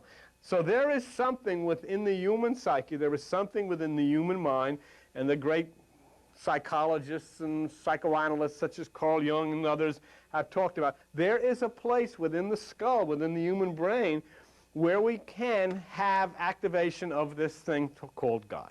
It happens in a natural way. In the same way we were talking a few moments ago about these energies that are in the earth, and we say, oh, it's beautiful things happen in this particular place, so we identify it with a saint or some kind of holy person. When it has nothing to do with a saint or a holy person, it's natural. In the same way here, we can identify this with a Holy Spirit, we can identify this with a touch of God or a touch of Jesus, and then all of a sudden we get mature enough to realize, hey, this is nature, this is natural, it's available to every human being. It doesn't make any difference, as it says in the Bible, God is no respecter of persons. It doesn't make any difference if you're a Christian or a Muslim or what you are. Like when we were talking about a few weeks ago, if you're a Muslim and you meditate, you're never going to see Jesus. If you're a Christian and you meditate, you're never going to see Muhammad. If you're a Hindu and you meditate, you're never going to see Buddha. And if you're a Buddhist, you're never going to see Krishna. It depends on what you are as to what you'll see. Beauty's in the eyes of the beholder. And as Albert Einstein said, it is impossible to find the place of rest. In other words, the center doesn't exist except where you are. And just think of your life. Think of your life, whatever it may be, the negative parts of your life or the positive parts of your life. In actuality, the only thing that concerns you for the aspect of the 24-hour day is yourself, your survival. That is all that's gone on from the time you first uttered a peep when you come out of your mother's womb until this very day. The only thing really is your health, and your survival. You feed yourself, you cleanse yourself, you do the necessary things to keep yourself alive. And then when you start deteriorating in one way or the other, whichever way it may be, you go into panic stages. You have to run to the doctor to have this done or that done. Things start falling apart. It is all centered on the self. And so then so much time centered on the self, and so much of it is unhappiness. And so you have to try to find out what the heck is wrong. You know, the scriptures and the ancient texts identify two aspects, but for the most part, have been allowed to consider the one. It's like we were talking about this morning. We're allowed to consider the Isaac part, but we're never been allowed to consider the Ishmael part. We're allowed to consider the fact that what we were talking about before, Fatima, it's a Christian thing. We've never been told that it has influences from the Muslims. And so how can you live your life? How can you be fulfilled? How can you find a correct pathway? Well, let's look what it says. It says in Revelation 14:1, a lamb on Mount Zion. Okay. Now the lamb, when you see that word, you get into the new word we're using, a cosmology. And the cosmology is Aries. See, what's the sense, in other words, of talking about a lamb on top of a mountain? That's silly. I looked and I saw a lamb stood on the mountain. Literally, it's silly. But once you realize that the mountain is the peak of the universe, the highest point, and you understand that there's a connection, there is a part of your body that connects with this lamb. And the part of your body that's physical, actual, that connects with that lamb is the pineal gland of the brain. Pineal gland of the brain. That's the lamb. And that's the highest, that's the point within you that's been so neglected. Because who knew? I mean, I didn't know. Until I got into this thing, I never even knew that this existed. You didn't know. And yet this is a trigger mechanism, according to the ancients, that opens up this higher realm. So where would the lamb be? On the mountain, because where's the pineal gland? It's in the skull. It's in the higher part of the brain. It sits there. You can get Albert to give you some of his physiology books, and it'll show you where it is. Right? So there's a way of describing it. So now this makes things a little better, because we seem to understand that this gland is in everybody's head. It's not somebody, it's just not Christians have it, Muslims don't. Everybody has it. If you don't go to church, you still have it. If you don't read the Bible, it's still there. And if you stimulate it, it'll work. It doesn't make any difference whether you know the Bible or you don't. What we try to do is try to show you in some way how these ancient stories were also very familiar with this gland. Let's take a look. Maybe you haven't seen this before. Others that have seen it before, bear with me. Now, isn't that incredible with how it, so he goes more into it. That's a 45-minute episode. I don't know if you're absolutely completely kind of drawn into it, but I like it. I've been meaning to check more of his out. Once I'm done with work, I'll have a lot more time to educate myself better on things like this. Yeah, I'm not going to completely ride you with it, but there was one with the numbers. I thought it was that one because it was in the name, but he goes into numbers a lot. I know that's your forte. So I think this is it, where he talks about that 9 thing again, but he goes deeper. It's here. And all of this stuff is regulated from here. And so this is what's said. When all of this chaos is coming inside of your mind, you need a place of rest. You need an ark, and it's given to you to make. Look at Genesis 6:15. Genesis 6, this is the fashion which you shall make it. The length shall be 300 cubits, breadth 50 cubits, height 30 cubits. This is the interesting point. Watch me. A cubit is 18 inches. Okay? If any of you read this book, The Language Crystal, it's an interesting thing. The number 18 in Hebrew is C-H-A-I. Okay? And that's the word which means life. And that 18:9 is used throughout the entire Bible to signify life, because the number 9 is the number of consciousness. 1 + 8 = 9. Let me show you this quickly for those who haven't seen this before. Go to page 1010 in the Bible and look at Revelation chapter 13. Revelation equals 10:10 in Gematria. That's funny. And look at verse 18. Here is the wisdom. Let him understanding count the number of the beast, for it is the number of a man, and it is 600 Three score is 60. 666. Look Wait, up here. can you pause it? Six, Did he say six, that? six Was it page equals 1010 what? of his Bible where that verse was? Let me rewind it. Let me see. Revelation chapter. Sorry, it's just so sensitive. And look at verse 18. Here is the wisdom. Revelation chapter 13. It is. Wow. And So he looks look at verse 18. Here is If the you wisdom. pause it real quick. So in his Bible, the verse that reveals the number 666 is the number of the beast is on page 1010, which is the Jewish Gematria of Revelation. Oh, wow. See, so even the pages, like that's, see, I don't Which know. I've never thought to look at before because I only have my spreadsheet. I don't have a physical Masonic King James Bible, but I wonder how much of that is in there. That's pretty wild. Yeah, man. And the thing is that's why I've loved his stuff, because he brought up number thing. I mean, you just figured that out, but he's made some valiant efforts to connect the numbers too. And that's how you would, I guess, read the Bible with the gematria, with the coding, you know, to find the deeper meanings. It's just like it's extra weight to me. Like, hey, like if you weren't paying enough attention to this, pay more attention to it. You know, right? Yeah, and he does the whole. We just watched it before, the whole 144 thing. Side of the ship. And he's saying here, direct your energy to the right hemisphere of the. Look at verse 6. Jesus says, you want to find fish, cast your net on the right side of the ship. He's saying direct your energy to the right hemisphere of the brain. The interesting point is, how many fish did they catch? Go to verse 11. Simon Peter went up, drew the net to land a great number of fish. How many did he catch? 153. Which is 9. Let's take the 1, add the 5 and 3 together. What do you get? 8. 1 plus 5 equals 9. What's he talking about? You want to activate that, which is wisdom and understanding. Cast your energy to the right side, and you'll know, you'll find, and you'll understand. That word 9, and so that number 9, that number 18, is used throughout the Bible. It's the same thing, whether in the beast, give me the Goliath and all measured in cubits, because it's 18, which is the number of life. Now, let's look at another part. Go back to page 5 in the Bible, and let me show you something else about the ark, which is important as we go into this evolution thing, and now we're starting to get to this point of rest. Genesis 6 and verse 16, a window shall you make in the ark, a cubit shall you finish it above. The window was in the ceiling.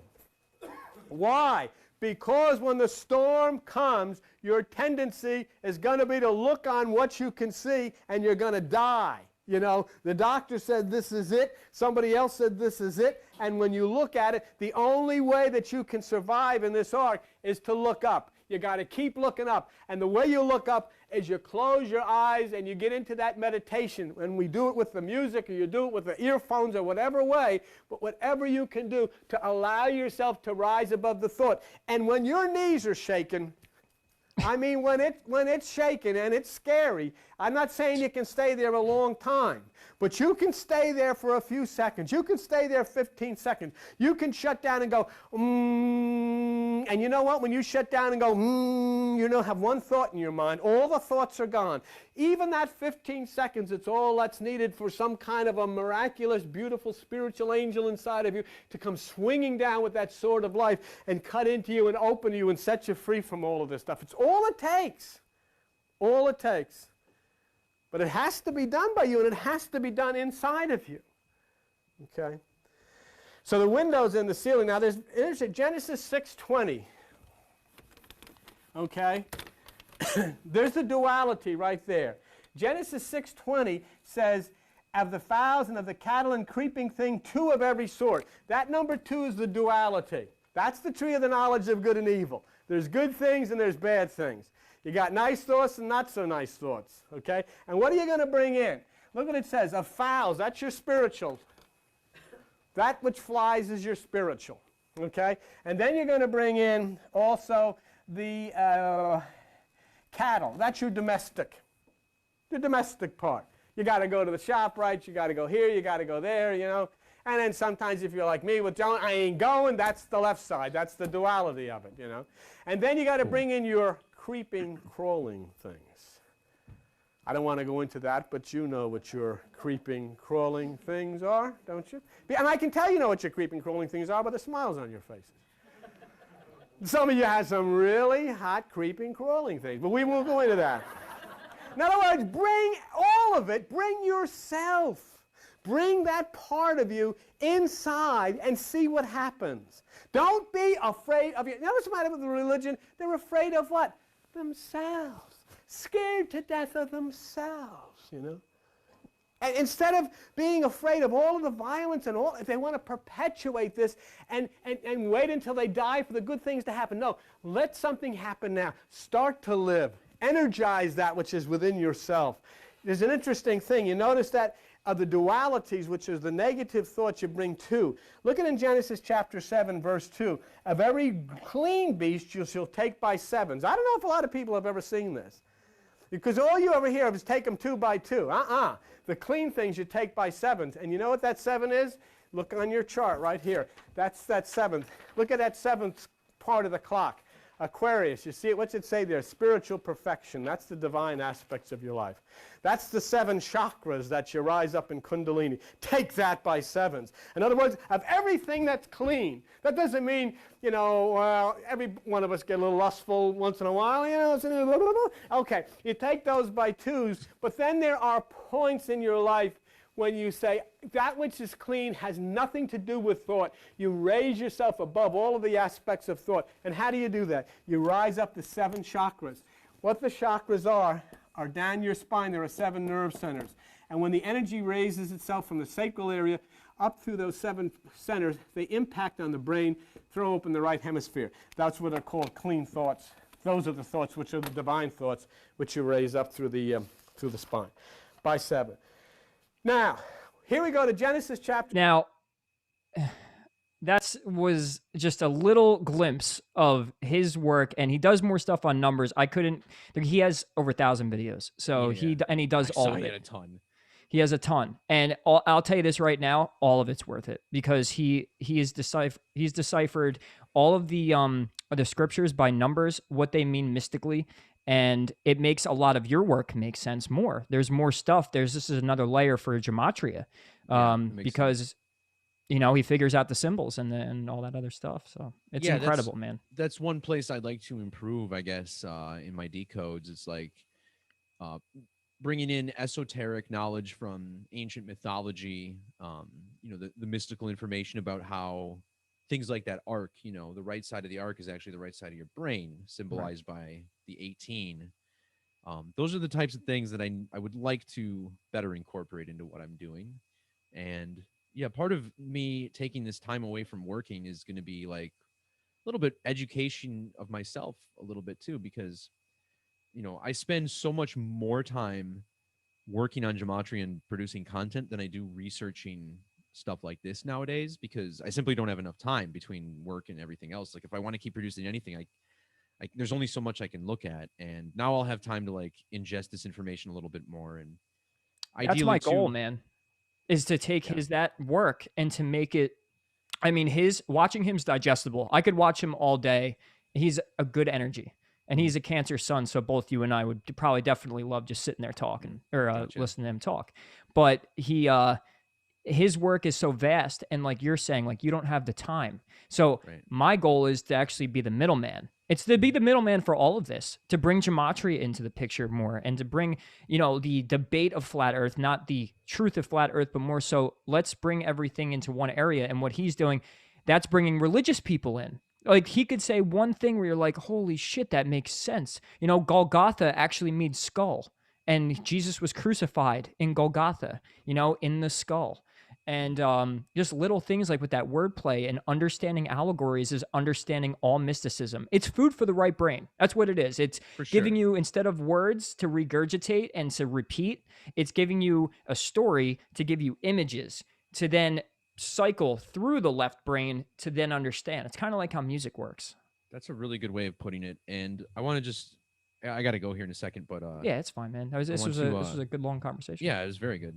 I just wanted to bring up an example of kind of what you're talking about on my blog here. Let me share my screen once more. Yeah, do you think? Okay.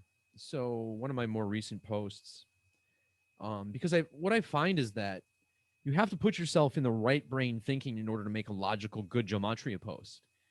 And a problem with so many of the people who come onto the Discord and start dumping discodes is that or decodes is that they're only looking at numbers, right? And like they're only looking at gematria and just being like, oh, these numbers match. Look at this. These numbers match. Look at this.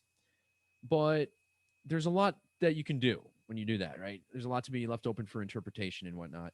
So I always try to preach like you should make a logical connection first. Something that you can explain to somebody, hey, these two things are connected because their names have the same etymology, they came from the same city, something like that. You have to have a logical connection, and then you'll find that the number connections seem to make even more sense. Sure. Now, in this case, you had this actress who almost nobody heard of. She just played, like, her best role was a one-time character on Seinfeld, right? And I put some, it's always coded with 666. There's a lot of coding in that here. But then what I do here is I say, okay, she died on the date, leaving 238 days left into 2021. 666 is 238. Her name is 20 or 221. But then I mentioned how Kobe Bryant was born on 23/8, like out of nowhere, right? Kobe Bryant born on this date. Why would I mention Kobe Bryant? Well, Bryant got inducted into the Hall of Fame NBA yesterday. And the FA Cup final that occurred in England was a tribute to Kobe's helicopter crash. In fact, the guy who scored the only goal of the FA Cup yesterday, this is how old he was. 24 years and 8 days. Those are the two numbers that Kobe Bryant wore, 24 and 8. Oh, yeah, yeah. So the one guy who scored the goal yesterday on the date that Kobe got inducted was 24 years and 8 days old. It was too perfect. So anyway, this brings us here.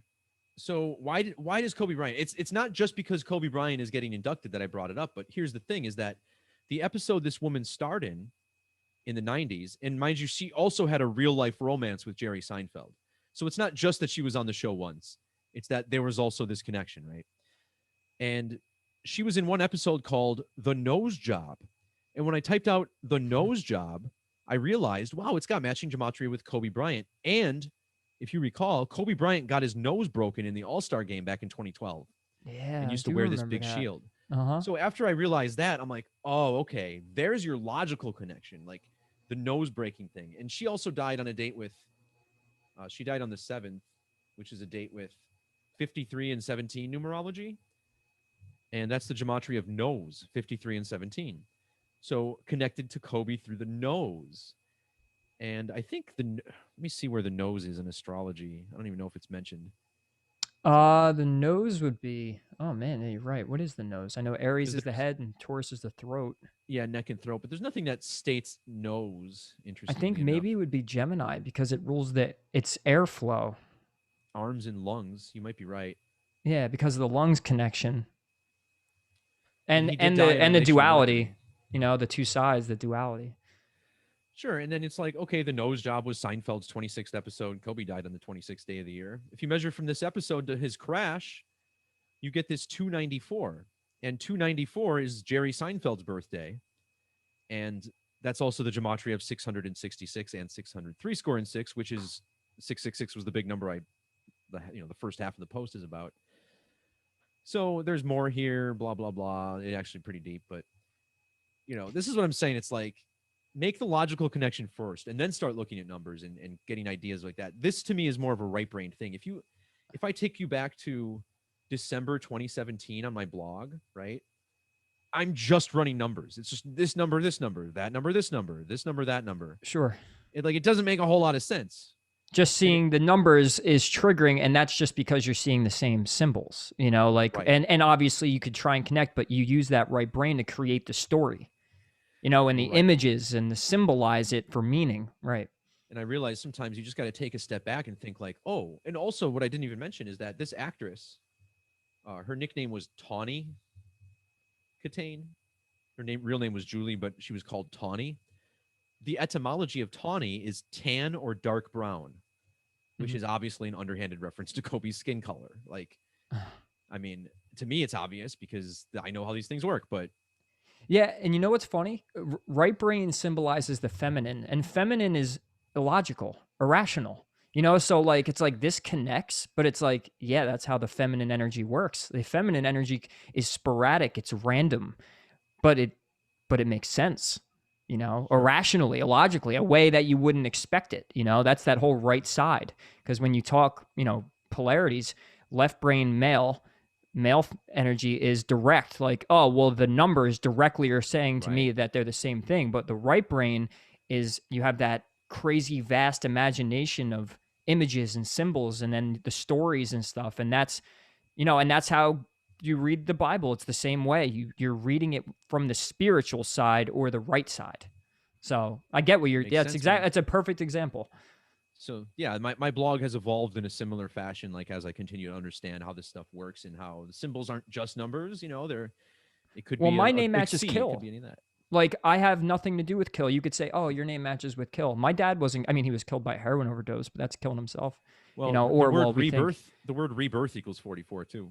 See? So, right. So, like, even in itself, there's polarities and coinciding words. So, you have to use the right brain to make the connections. You know what I mean? Like, so, and that's what you're saying. Like, you can go and do in Gematria and do these decodes.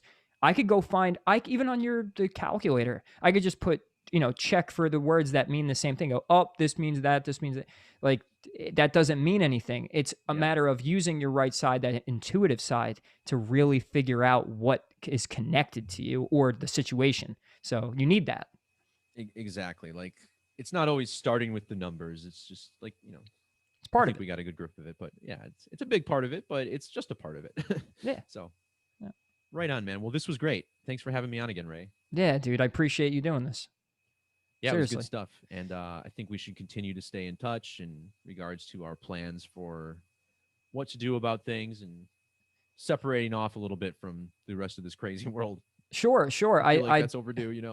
Yeah, no, it definitely is. I'm with it. I was a little separated from Discord because I had to move to Florida, and then my dad passed away, and I kind of turned off my phone for a little bit, needed to go through the mourning process, but I'm great and I'm back to normal, and I might even have my own place in a few months down here because things are going very well. This lunar eclipse being on my birthday might be like it's bringing a whole new world in, and that's, I know eclipses, bring that, death of the old and a birth with the new. So, but yeah, we could definitely stay in touch. I told you, if you want to do this once a month, next time Geo should be able to be on. He's at work, Oh, right on. so that's why he isn't here. He couldn't get off. He's doing weekends, so we'll figure out like things we could do to whatever time frame, whether it's once a month, once every other week, once a week. It's up to you, but regardless, I'll stay in touch with you on Discord. Cool, because yeah, now that I'm going to be not working starting next month, I'll have a lot more time and I'm going to kind of refocus my energy to this kind of stuff. So yeah, I mean, if you want to do it more often, that's a possibility for sure. Sure. All right. Well, you ride out your new frequency of how you're handling everything, and then we'll just keep in touch, and we'll take it as it comes. And when there's a good enough reason to come on and do something, when we have material, when we want to talk, if you end up finding things you want to come on, we told you, dude, we're giving our platform to people as well, just like you're doing for us. I mean, you talking about me on the one video is awesome. I appreciate that. Oh yeah, right Don't be afraid to mention my name either. I saw you didn't do that. I don't care. So, okay. yeah, no, now that I know you don't mind, yeah, I'll probably be a little more open about it. So yeah. No, I totally saw that it was a respectful thing, and I was like, I got to tell him, like, if anything happens with us or we're doing decoding and my name's involved, use it. For it, yeah. I'm Okay. not scared Excellent. of anything. So right on, man. Yeah, because I felt like I couldn't come up with a fake name that had better numbers than that. So I was just like, I can't believe it's still that crazy. I know. Mind-blowing. It's just one of those things where it's like, it's just refreshing to know that, God's still looking out and handing me things to learn from. So yeah, and it's pretty awesome. And to tell people like, hey, I'm connected to 666, but I'm not the devil. Maybe I'm here to figure it out, like the matrix of the physical, whoever. But just when you do your homework, be open-minded and use your fucking right brain. Don't use just your logical side. That's a very good way of putting it. Brother Berg always says that too on Twitter. Like, make sure you're using your right brain today. Yeah. It's a muscle too. I mean, back when I mentioned school cutting off the arts, I felt like that was them cutting off the part of us that thinks for ourselves. So could be, yeah. Something like it. All right, man. Well, this was a lot of fun. So I appreciate it, brother. And we'll do it again soon. I appreciate you too. And I'll be in touch. All right, Ray. I'm out of here, but it was a blast. So we'll talk soon. Yes, we will. Peace. See ya.